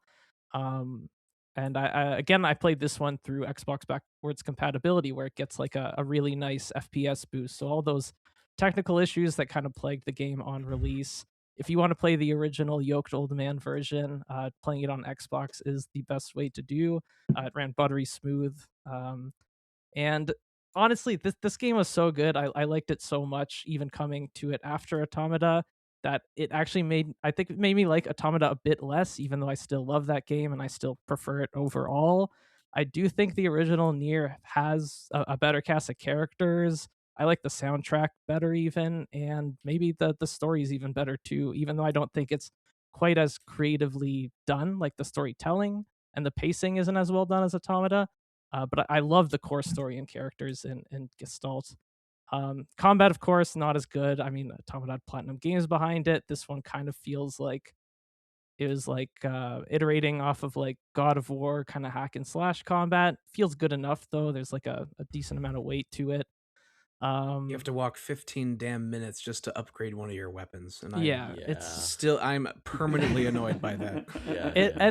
It's not afraid to kind of subvert expectations and test the player's patience. I mean, getting endings B to D in Automata, I think, is pretty smooth, and here you literally have to replay a bunch of sections of the game just over and over again if you want to see all the endings.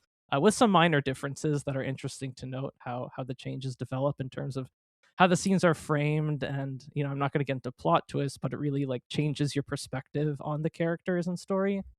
And I have played the Replicant remaster, some of it. I didn't finish it, but I prefer this OG not just for the Nier itself, but I think Replicant kind of reduces the original's like identity a bit by making its combat and aesthetics feel more like Automata. I think that the redone soundtrack is not as good or unique. That's definitely true. Yeah. Yeah. Your book floats around you in the Replicant remake, similar to how your droid follows you around in Automata, which felt almost like it felt almost like they were too obviously trying to capitalize the success of an Automata for the Replicant remake, and I really really liked the Replicant remake, but it's still a good way to play the game. Yeah, it's a good way to play the game. But I mean, you mentioned this a little bit, but the characters Kaine and Emil have absolutely devastating, heartbreaking arcs that are wonderfully performed and executed in the first Nier. That like Yoko Taro, that guy. Oh boy, I know we did a whole podcast of him, but sometimes he feels like the Werner Herzog of video games, and sometimes he feels like the Ed Wood of video games. That's closer, that's great. And he loves emotionally manipulating players. He loves testing players' patience. He'll sometimes do things that are deliberately off-putting to elicit the feeling he wants. Yeah. But when he hits, he really hits. And the end game of Nier, and once you understand the story it's telling a little bit, it is so powerful. I guess it is fair to call him like Werner Herzog, just because I have played through Nier, and this is a game that like I really wish I loved it as much as everybody else loved it. And I don't mean to yuck anybody's yum, but like when you like, I can see and appreciate the artistry behind it. The music is fantastic. The characters are fantastic. But like from a gameplay perspective, I mean, it was funny listening to you guys on the Drakengard episode recently because you were trying to make excuses for that game so hard in that episode. I love that. No, you were like actually these maps are really good even though they make you do the same thing over and over. I'm like, oh, you like other parts of this game and you're making excuses for it. Nope, I unironically like the gameplay of Drakengard. Awesome. That sounds like Stockholm Syndrome to me. It's trying to give you an experience, and the experience is not always positive, but the overall purpose of it is very impactful and meaningful. Yep. It's subverting your expectations, and my expectations are having fun. Yeah. So. Well, that I'm sorry, you got to broaden your horizons. Yeah, a little video bit. games don't only have to be about having fun. But like my comparison. I play video like, games to suffer. Yeah. Yeah. When people say like, sometimes oh, I'm Eastern European, man. Yeah. This TV show Solosi's is not so an good Italian at an Italian 7. name. I know about suffering. Yeah. Sorry, Matt. Go ahead. No, like, yeah. So like, seeing the trajectory of like, the more accessible they make the gameplay, the more fun they make the gameplay. I think the more the artistry hits. I think like you still like, I feel like for games you still have to deliver like some joy just for like the sheer time commitment that games require. And like the comparison is like oh, this is a great TV show at season 7 or something like that. And it's like, yeah, but I don't really want to suffer through like 6 seasons of okay or bad, you know what I mean, to be honest. But yeah, I want to love this game. I tell people to skip season 1 of Parks and Recreation as well. I get it. Yeah, right. I do think there is value in the friction, though, especially in a game like this, and also like Drakengard, which I'm glad that you brought that up, Sollosi, because this game is technically a sequel to it is. Yep. Drakengard. Particularly the last ending of Drakengard, which is really crazy, and it's really interesting that they pulled this game like kind of out of that. There's really not that much I mean, not a huge amount of connection. You don't really need to play Drakengard to play this game, of course, but I love this game. I agree with everything Aleks said. I think that this version in particular is my favorite version as well. I think that the relationships between Emil and Kaine and Nier, I think they hit a lot more with the older Nier character. I just think that it is a better dynamic than Replicant. And I just think it's a phenomenal game. Some of the things that this game does, playing with your expectations, like we were talking about, like the genre shifts and things like that, are just so novel and interesting and cool. And it's there's not really anything else like it. I mean, Automata, does kind of carry over some of the same themes and concepts that Yoko Taro likes to play with, but I think that it's it's just more of a conventional experience in some ways, and I think Nier is just really, really unique for the time period, and also even still today. So yeah, I highly recommend it and love the game. I mean, I hope I wasn't throwing too much shade on your guys' opinion on Drakengard, which is a game I've attempted to play many times, but was too frustrated by it to get all the way through. But that's, I think, a very common experience. Yeah, I think Nier delivers on concepts in Drakengard much better, and it really does hit an emotional core that makes it a powerful gameplay experience. And I found it too frustrating when I attempted to play it almost 15 years ago, but then found the modern remake much more approachable. But I believe you when you extol the virtues of the original version, which I definitely can confirm on the soundtrack. I think the soundtrack is just better than the original. Just the if I ever was a professional, if I was a professional wrestler, my opening theme, my entrance theme would be "The Dark Colossus Destroys All." That's just. But okay, if we're getting into professional wrestling, I think it's time to move on to something that does have some cartoon violence and dramatic speeches in it. That's a bottom 5 transition I've ever done on this show, and I apologize for it. But I'm gonna say it. I'm gonna say it. Let's talk about Dragon Age Oranges, the 2009 BioWare RPG that is their interpretation of a dark fantasy that's an original dark fantasy that some people say was made because they did not want to make a Baldur's Gate 3 or were denied the Dungeons & Dragons license to make another Baldur's Gate or Neverwinter Nights game. I think that's probably an apocryphal story. But it is an original fantasy game from BioWare when they were a very, very popular RPG developer. This is a contender for my favorite BioWare game. I think that it really communicates its darkness and violence in a powerful way from the very beginning. And without, I don't want to sound like too much of an edgelord darkness seeker here, but no matter which beginning chapter you pick, it communicates to you how hostile this world is and how you should not trust anyone to survive a certain scenario. But it delivers on a very dramatic story that sometimes feels like a JRPG with how semi-structured it is compared to a very, very open game like Skyrim. An excellent cast of characters that I'm very attached to even to this day. Even though I've played Dragon Age Oranges, I want to say 5 or 6 times. I don't want to do the math on that exactly. And the number of ways you can manipulate the end game and get variations on various endings, I think is also really fun, and and actually makes me interested in playing a human, because there's a couple conditions you can only fulfill by being by the human noble origin in this game, even though the dwarf noble origin is where it's at. Um, but I'm rambling. I am not making full sense here. I think Dragon Age Origins was one of the games that sort of made me into a believer in Western RPGs. This, like, I was almost as as JRPG only as they come, making exceptions for games like Might and Magic and Diablo in the 2000s.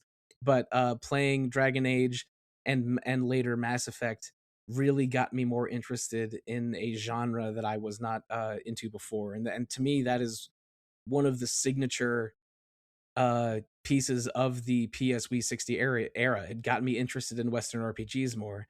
And Dragon Age Origins, I know I always say oranges, but Dragon Age Origins is a very, very special RPG that I've replayed many times, and it's very easy to get to as well. You can get it on, I hate to recommend this, but on the EA Origins app, which or I think it might just be the EA Games app now.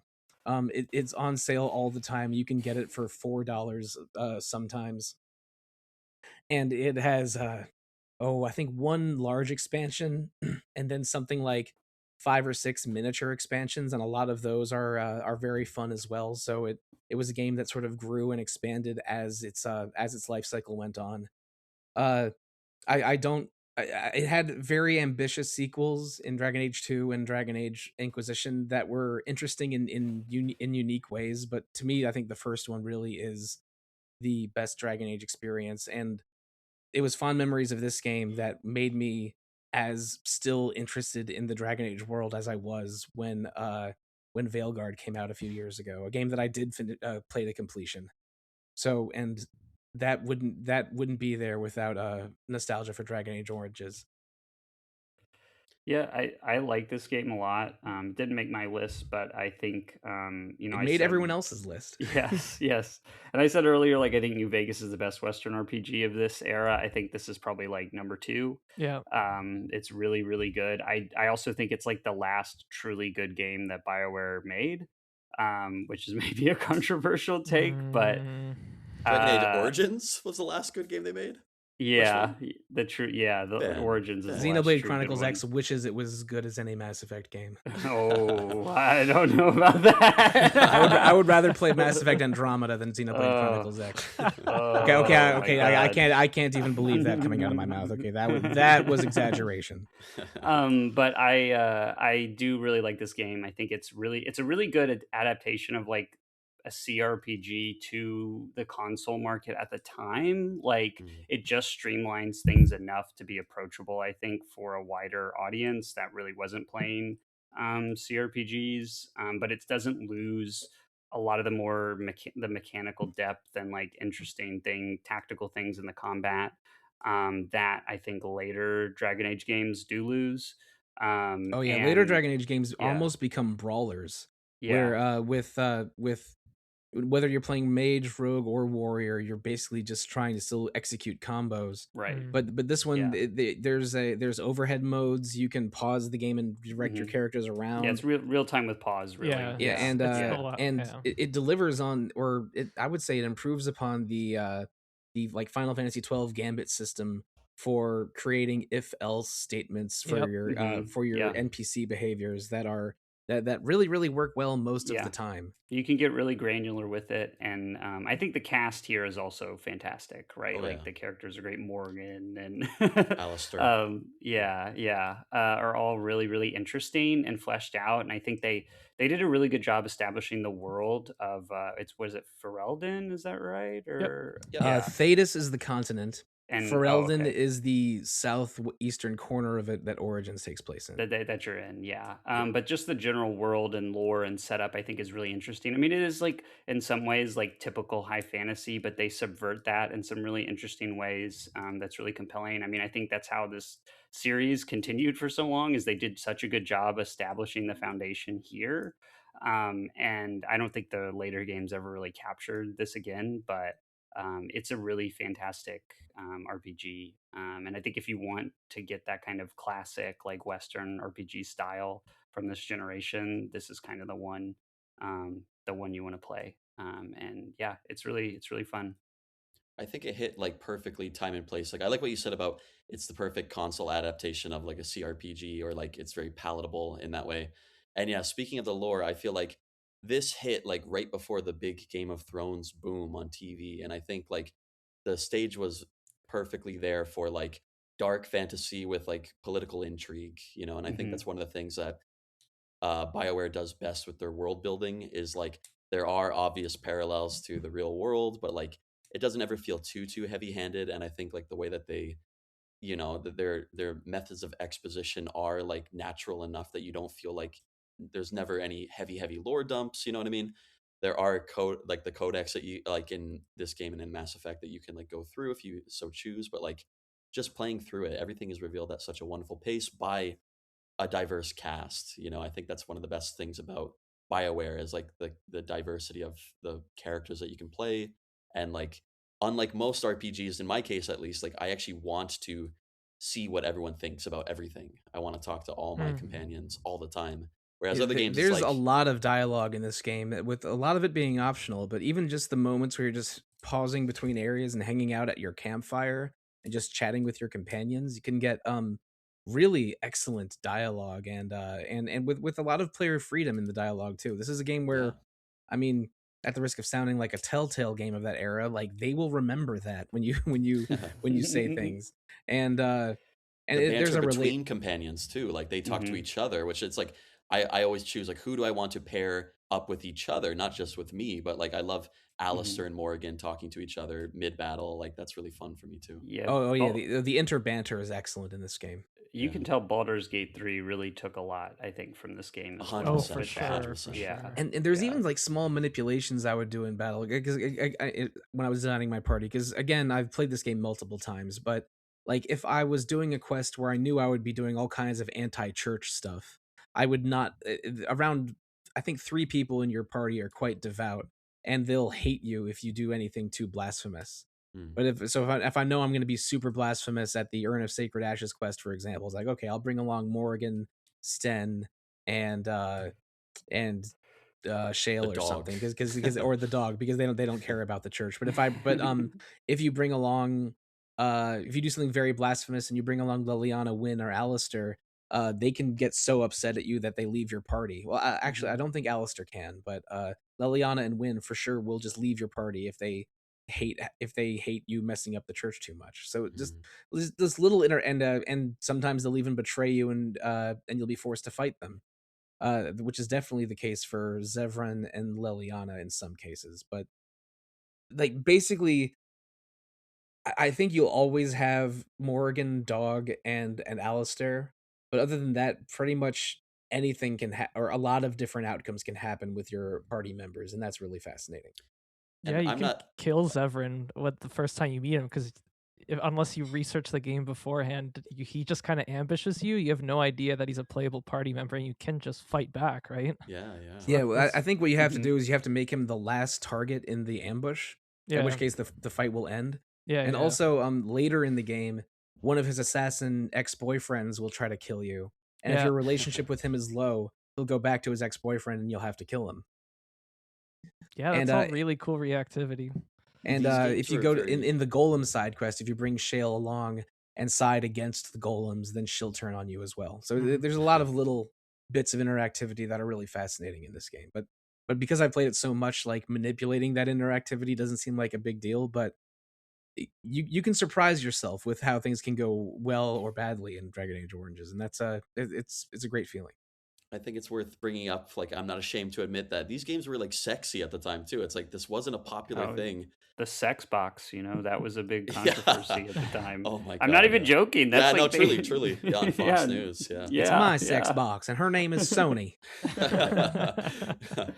But like it was like it felt like mature in a way that like games to me didn't feel mature. I mean, I was also like becoming a young adult at this time, but it's like I don't know, it just felt like a grown up fantasy. for me, which you know, like that you could only get maybe from like novels before then, I feel like. And also, I don't think this is the first game that did this, but you could have same-sex relationships in this game, and the romance and the romantic scenes between a man and a woman, or two men or two women, because there's not really a gender, there's not really a non-binary option in this game, but we're basically the same. So it didn't meaningfully differentiate between those relationships, which is, again, for a game that was as popular and big budget as this, was definitely something. Yeah, and I mean, like, this generation is kind of like remembered a lot for its like kind of Gamergate fueling, like machismo behind like a lot of the stuff. Like, I mean, this was the era of Gears of War, for example, and the fact that Dragon Age and Mass Effect, for that matter, kind of like attracted really large and still dedicated like queer community is a huge facet, especially for that time. And the way BioWare responded, I mean, if you just look at the Dragon Age trilogy and the Mass Effect trilogy, based on the number of romance options, each one got more diverse and more queer as the series rolled on. Yeah, it's important.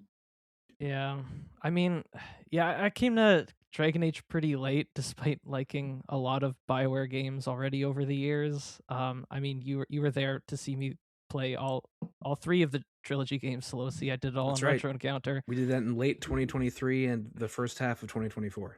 Yeah, and now I'd consider probably Origins and Inquisition to be probably my two favorite BioWare games. And Origins, yeah, I think is just the best. Like, it's super well designed, like you guys have been describing.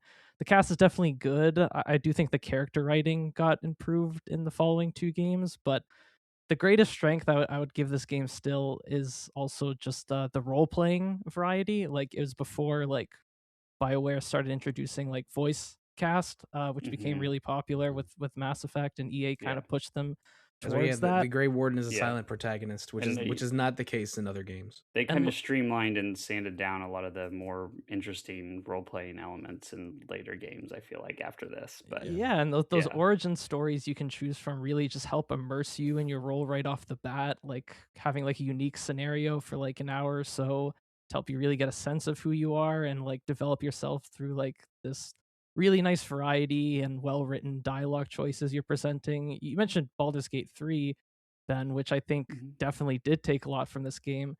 I played Baldur's Gate 3 soon after playing Origins, and I think it's not even quite as good in that respect in terms of like letting you really flesh out your character and who you want to play as through the dialogue choices you're offered. I still think Origins might be the best for that in terms of all Western RPGs. It was after this that they opted for the dialogue wheel, which like you could not see exactly what your character would say, whereas in Origins it was similar to Fallout, where you could read every response in its entirety, and like there were more than 3 responses. Like there were like upwards of like 6 or 7 or 8 responses. You had to read like part of a Cheesecake Factory menu to figure out what response you wanted. And in Dragon Age 2, I mean, I know this became a bit of a meme, but you can accidentally enter relationships with your party members, whether you want to or not, if you just respond with a joke or politely, which would be communicated much more specifically in Origins. Yeah, I firmly believe that like full voice acting for RPGs in particular has been like kind of a double-edged sword, because it ends up being extremely limiting in the kinds of like responses you can give, especially if you're having the protagonist be voiced. And I really prefer, games that let you have much more variety in the kind of responses, and also knowledge about like what the responses you're going to be giving actually are, instead of just like a mood or like choosing between 3, snarky, nice, and evil or whatever. That I guess I'll be Sassy Hawk all the time. Yeah. Even if it means even if I Yeah. accidentally sleep with Anders as a result. But there's just so much more that you can do, with a dialogue system like you see in Origins, where you have just much more options and variety, because you're not limited by, the voice acting budget or what have you. Yeah. And I alluded to this earlier, but the DLC for Dragon Age Origins is really quite good.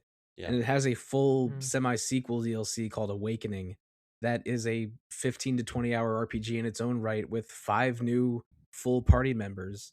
that don't quite have the depth of the party in Origins, but are very entertaining. In fact, I'm kind of annoyed that like my favorite party member from Awakening is much less cool in Dragon Age 2.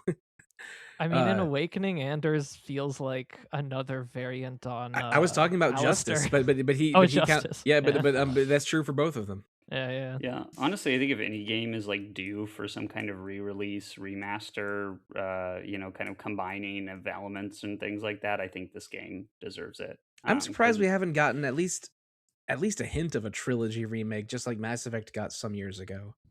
But because these games are popular, like mhm. especially Inquisition sold like gangbusters, which is why they allowed Ugh, Veilguard to be in development for as I long as it can't was. stand that game, but we don't need to get into that. Really, I mean, regardless of your opinion, it's sold It a is. lot. It's very popular. So there has yeah, there's absolutely. an audience for that, for a trilogy remake, I think.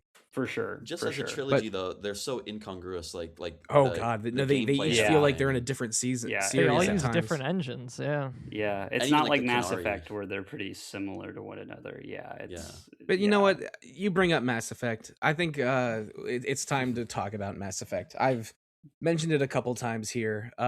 Mass Effect 2 is appropriately our second game in our combined list of 10. And Matt, why don't you lay it down for us? Mass Effect 2, an absolute blockbuster hit of its time. What's your experience with it? Because it finished quite highly on your personal list.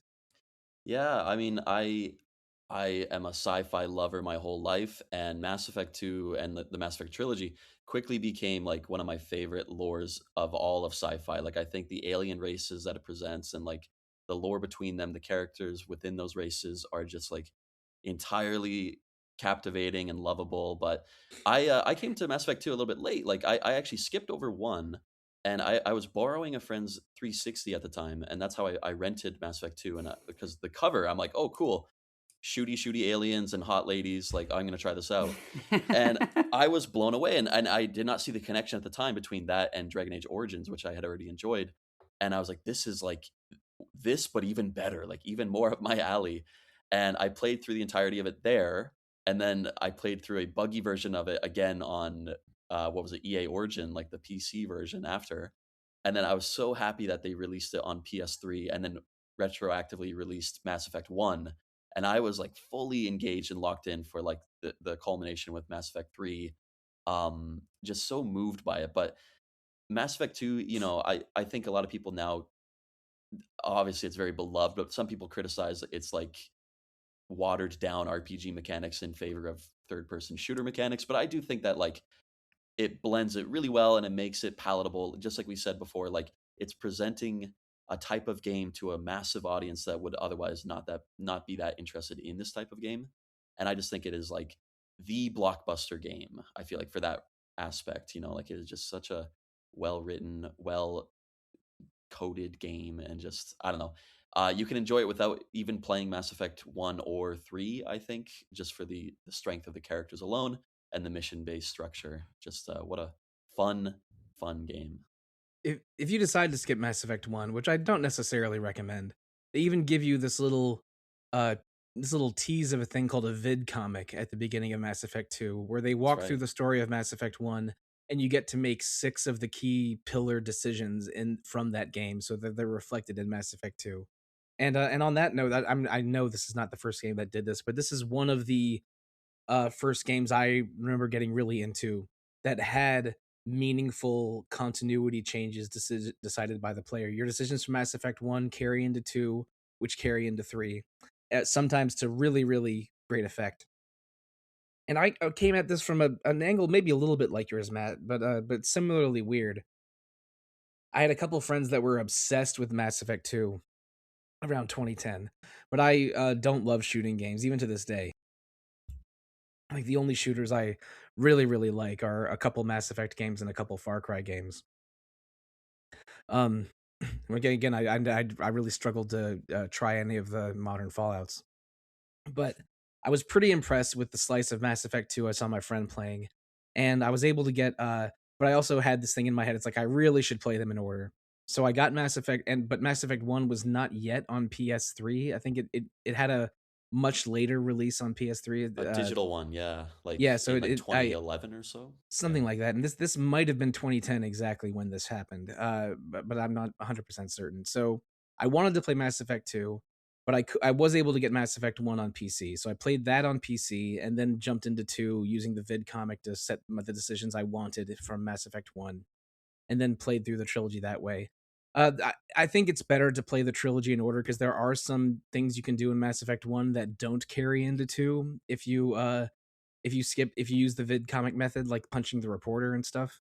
But it's like I think Mass Effect 2 is very lucky in a way that it's not burdened by introducing the world like Mass Effect 1 is, and it's not burdened by to bring the story to a conclusion like Mass Effect 3 is. It sort of lets you start in the middle of this really exciting, new, cool, detailed world that they fleshed out in Mass Effect 1, and just throw you into as many exciting scenarios as they can make. And it's styled a little bit like a heist where you're sort of traveling around the galaxy looking for specialists and allies and recruiting them to your team, and then executing this dangerous final attack, which is literally called the suicide mission, I think, in the context of the game.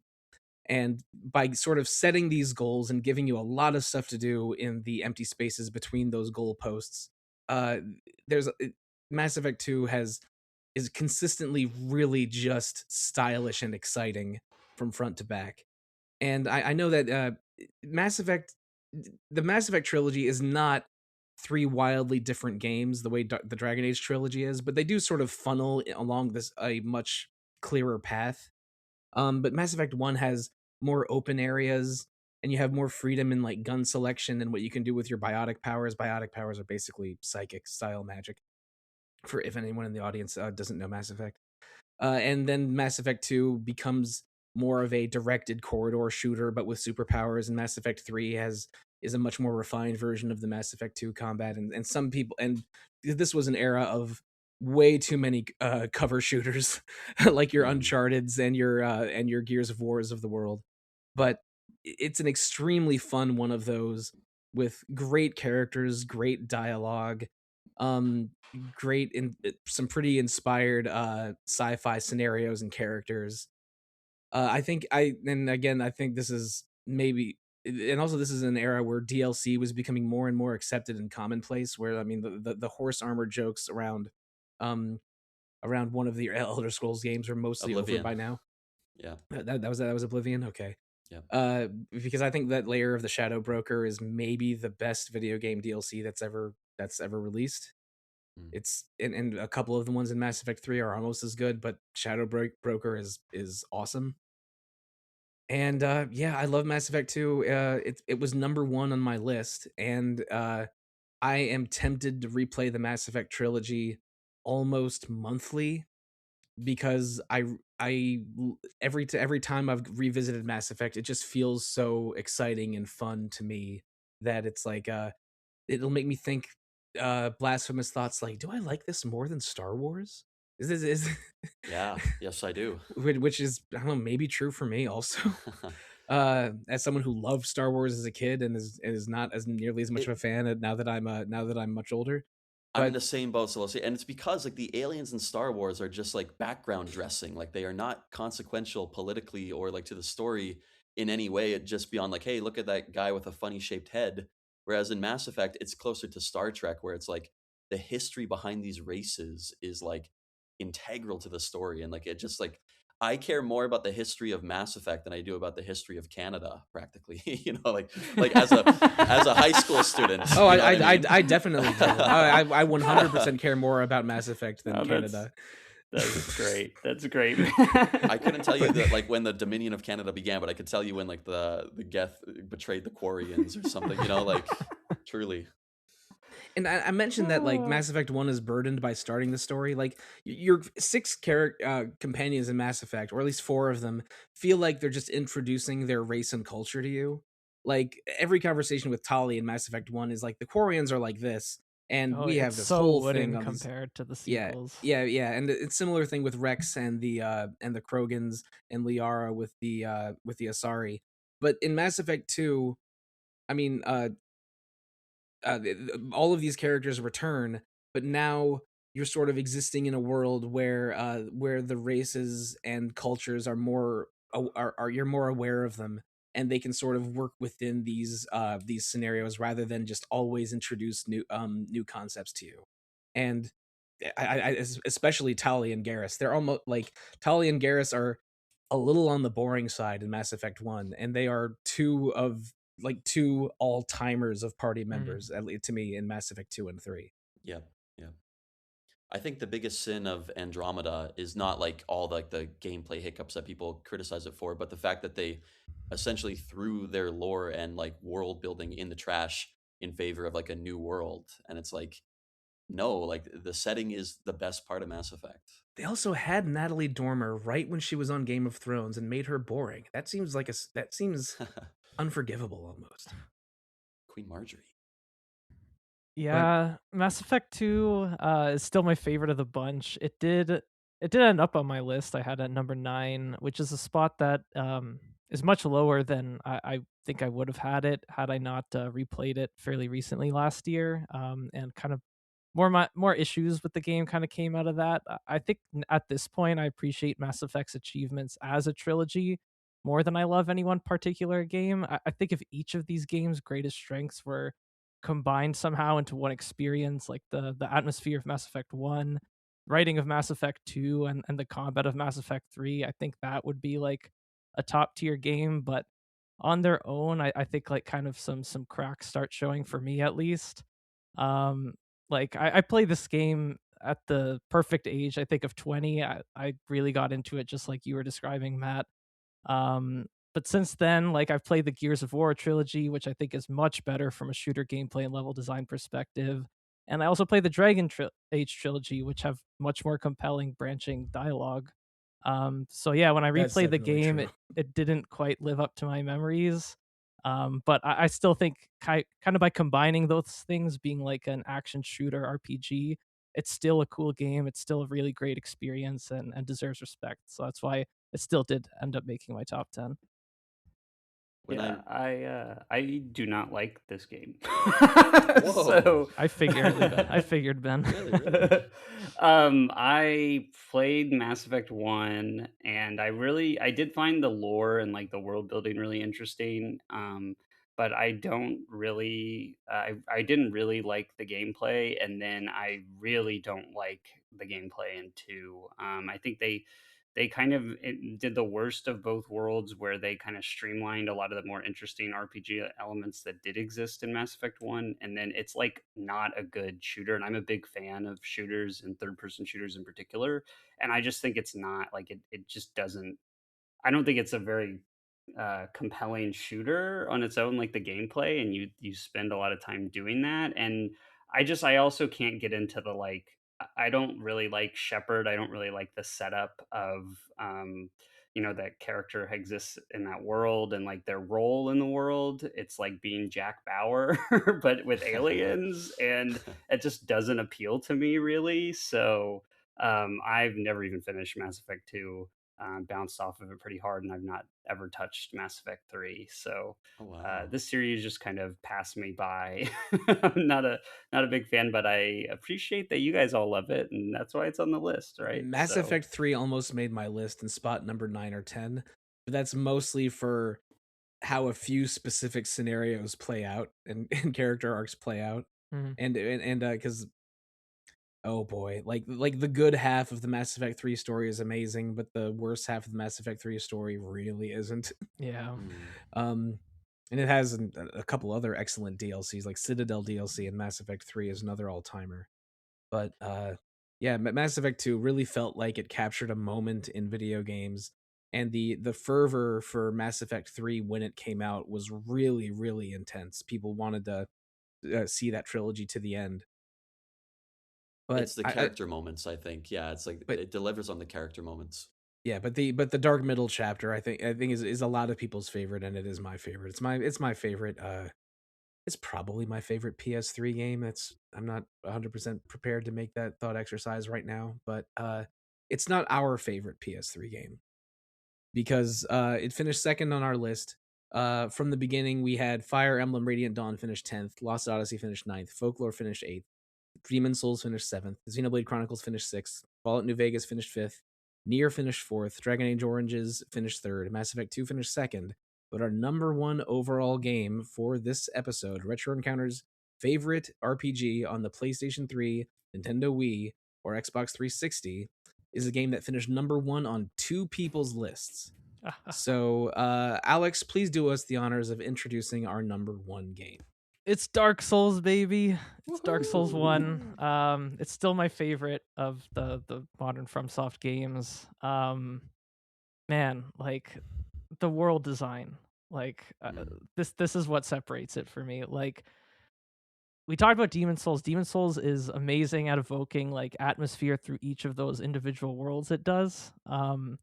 But Dark Souls, I think, maintains that sense of atmosphere while also maintaining that kind of almost old school design sensibility or describing Ben. I think that that's still carried on through Dark Souls 1 at least, which makes each zone kind of feel more unique, not only in kind of the place in the world it's playing towards, but also just in how you kind of mechanically engage with it.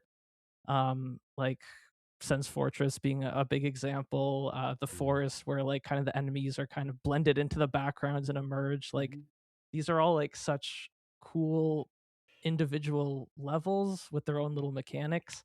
The Tomb of the Giants. The Tomb of the Giants for sure. But Like there's it's also all baked into like a perfectly built interconnected world with these shortcuts that are feel like profound to discover, at least on that first playthrough, and they're so intuitively placed that like the lack of kind of full on bonfire fast travel, which kind of becomes the norm later games, is a complete non-issue. And I feel like I actually become more invested in this world because it's so well designed and because I have to like kind of navigate it manually.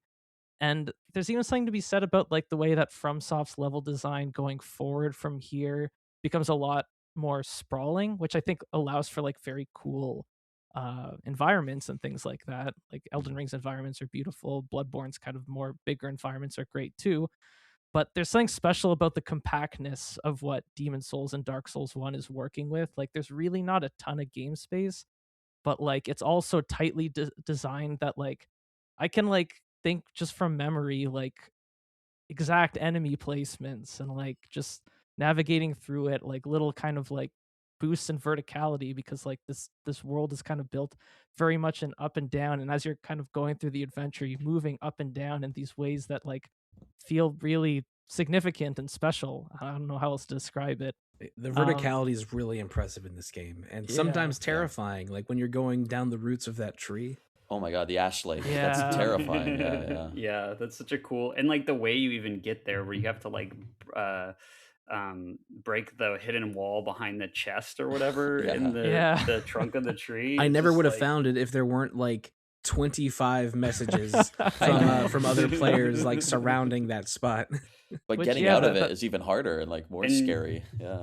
Aleks, you're talking about the interconnectedness of the world. I like too how the game like breaks that. Like Anor Londo is like almost completely like disconnected basically from the rest of the world, and yet it like uses that so effectively because it's like such a different area, and like that transition between Anor Londo and the rest of the game is like really impactful because of that. I'm really excited for you to play Xanadu next, Aleks, because I'm very excited. It does that whole interconnected world thing, and I think that FromSoft definitely, probably some people there had definitely played it before making Dark Souls, because the way that the world is designed is just so similar in that way. But yeah, this game is fantastic. It wasn't on my list because I only put one Souls game on my list, and Demon Souls is my favorite. But I mean, this game is fantastic. It's just incredible. Some of the best bosses in the series, like Ornstein and Smo, is incredible. I even like the final boss here. I think is great.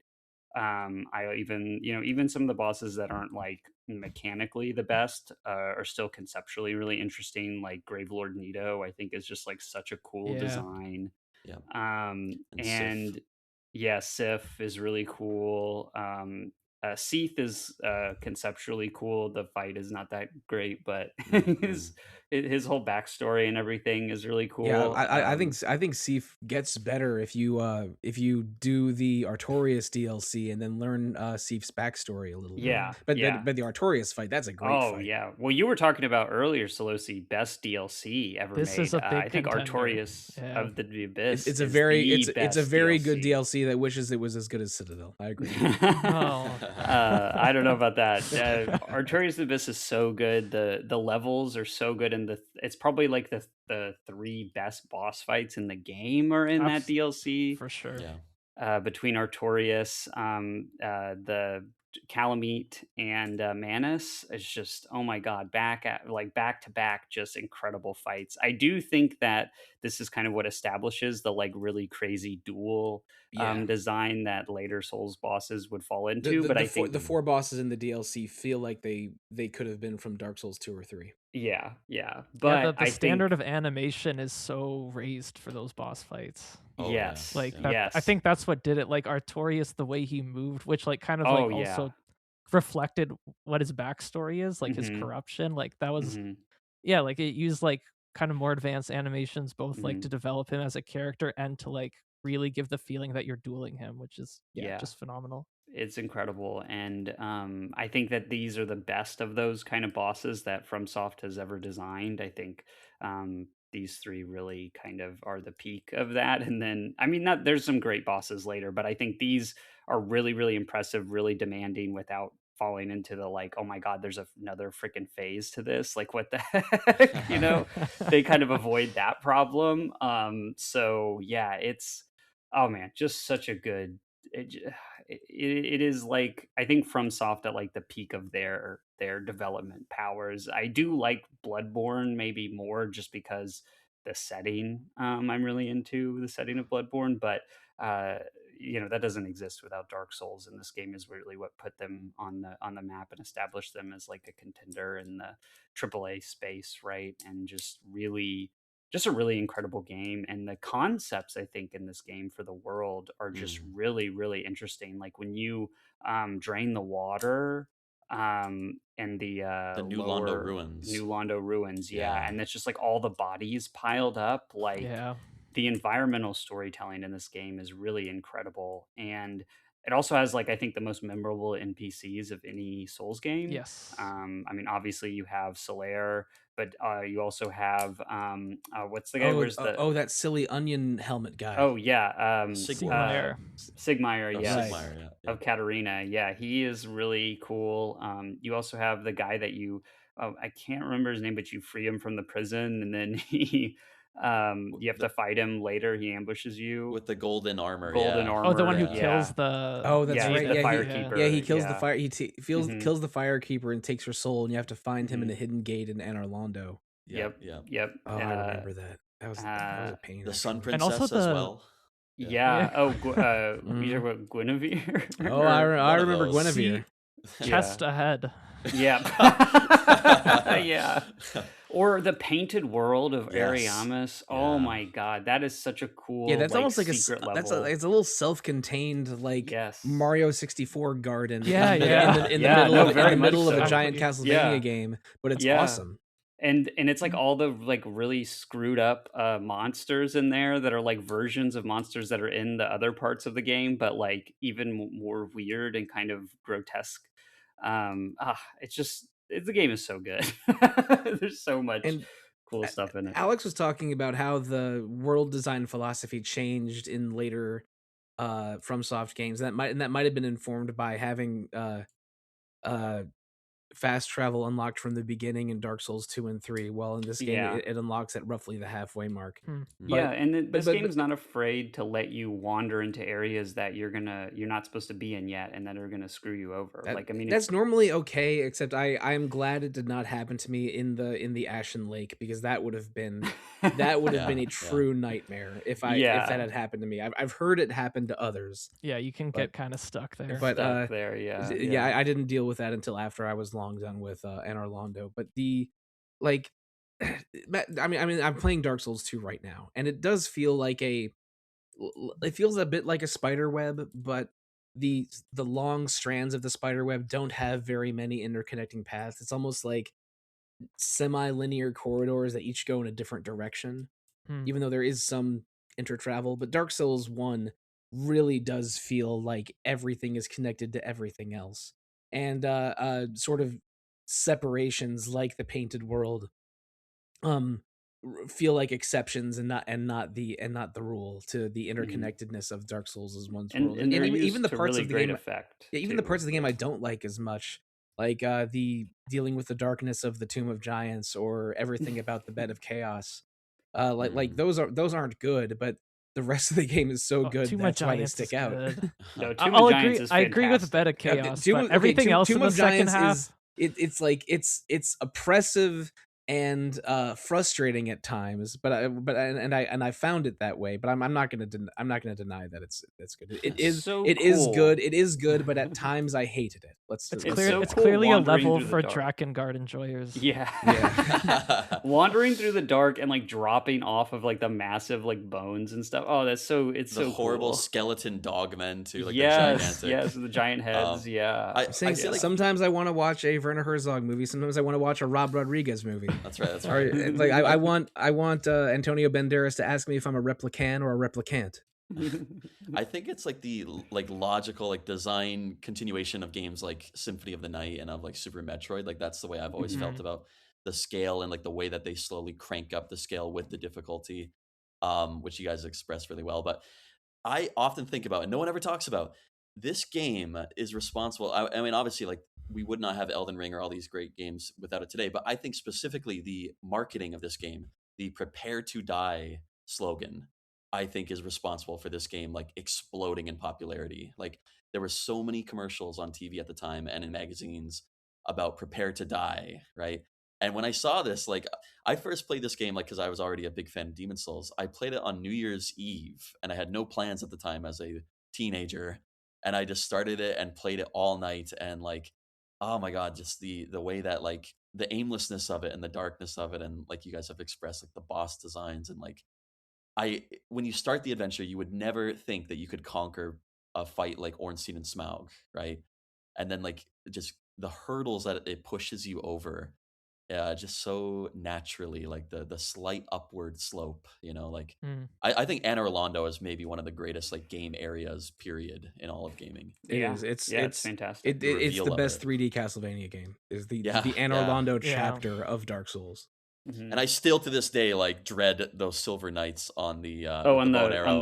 The archer. Yeah, the archer. I feel like On the buttress. I feel like I had built up an incredible amount of real life karma because I did not struggle against them. I just went by them the first time and it was fine. Well, how do you guys feel about But it was, the but I had a Capra great shield. That's what Capra Demon. Oh the my Capra god. Demon fight with Oh, the dogs. the Capra and the Demon little... fight took me many more tries than one. Actually, that's one that I got through surprisingly easily. And Oh then, really? Yeah. meanwhile, the it's- archer is just ripping my dogs. shit. Yeah, I mean, we're already talking about just emergent gameplay in this game. It's like, oh, like man, I was playing it this one time and I got surrounded. Well, I didn't have trouble with that, but I had so much trouble with this. Like, Oh, the first time you get cursed by a basilisk. Oh yeah, yeah. Oh, Or yeah. the spirits that are in New Londo can do that to you too. Yeah, So if you get there too early, which happened to me when I first played the game, and I'd already played Demon Souls, but I went the wrong way out of Firelink Shrine, and I got attacked by the ghosts and got cursed, and I'm like, oh my god, what the heck am You I need those gonna pickled do? feet. I was Yeah. very badly underleveled for Sen's Fortress, and I felt like I Whoa. was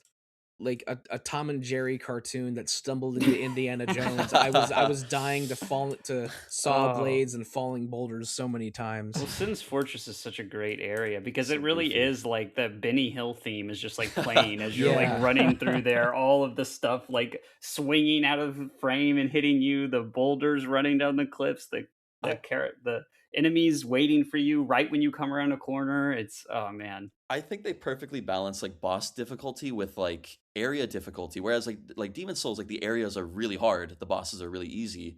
Dark Souls, like later, God, later Zone games, 5 in Demon Souls has like jokes of bosses compared to yeah. the suffering of going through that poison swamp.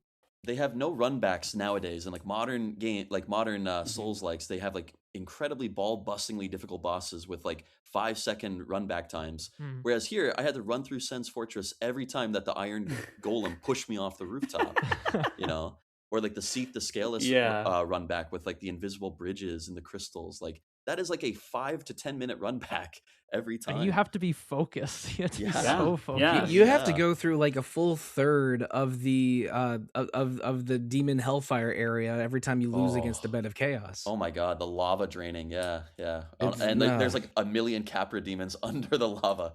Terrifying.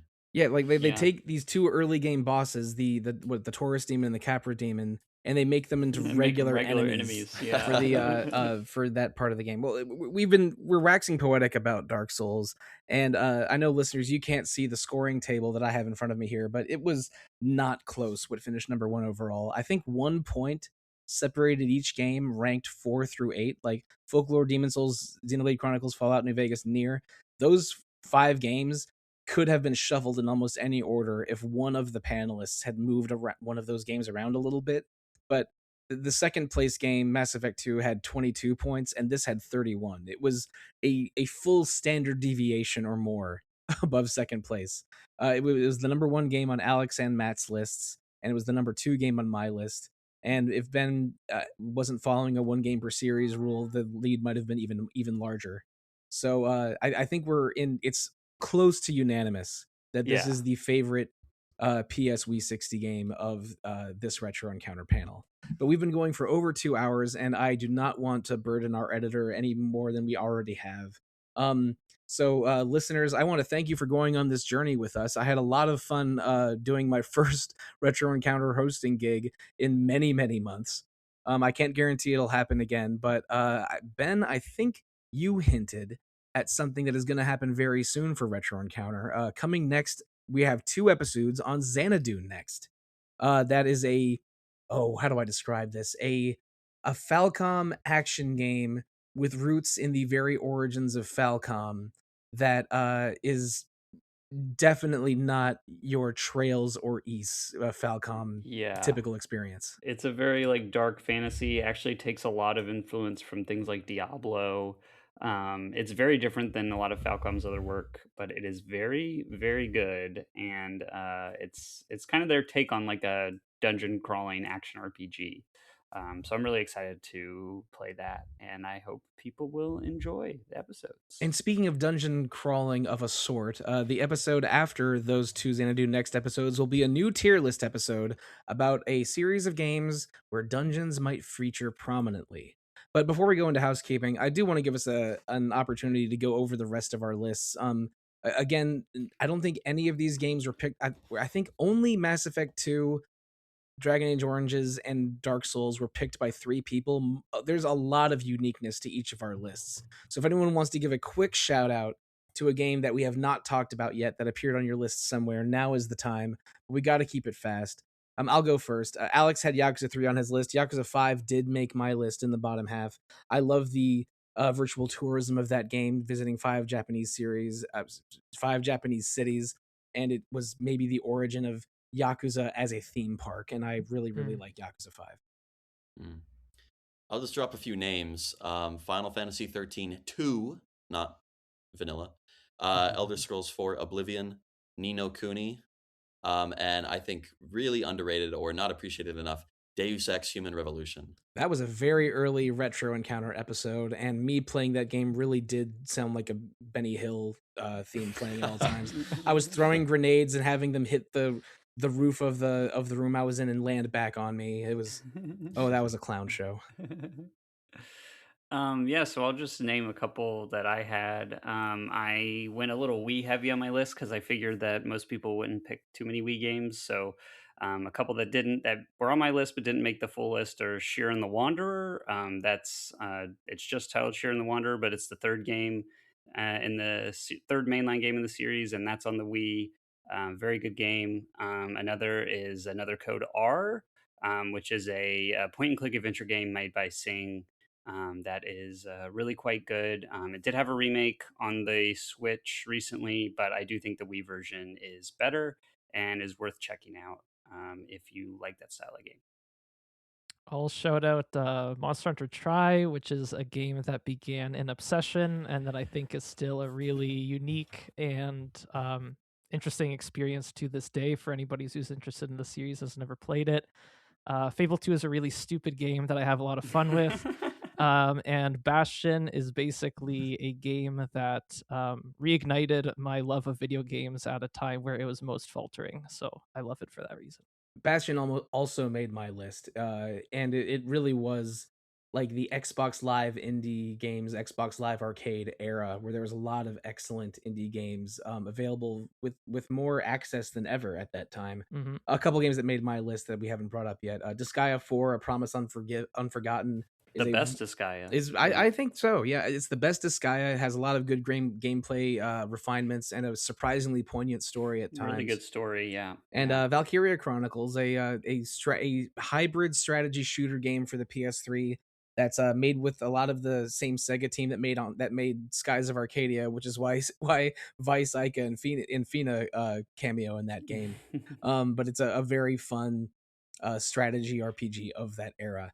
So that's about all the games we're prepared to talk about today. Let's talk about some more podcast details. Listeners, if you want to email us with feedback or suggestions or any banter at all, you can email retro@rpgfan.com.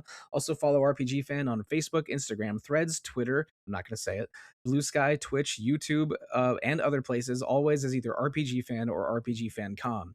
RPGFan also has a dedicated Discord that you can join at your leisure. On the RPGFan.com website, there's also a shop link hosted by TeePublic where you can get RPG Fan apparel and accessories ranging from hoodies to coffee mugs to probably more. I haven't been on that website in a while. But in addition to Retro Encounter, RPG Fan hosts two other fine podcasts: Random Encounter, about randomness and what games they're playing, and Rhythm Encounter, about RPG music. You can subscribe to Retro, Random, or Rhythm Encounters on your podcast app or venue of choice. And if you listen to any of those shows, we recommend you leave reviews on Apple Podcasts or YouTube or Spotify or wherever, especially if the feedback is 5 stars out of 5. But if you want to reach out to us as individuals on social media, not as a podcast, how can you do so? Let's tell them, starting with you, Ben. You can email me at benloganlove@gmail.com. Now, Alex.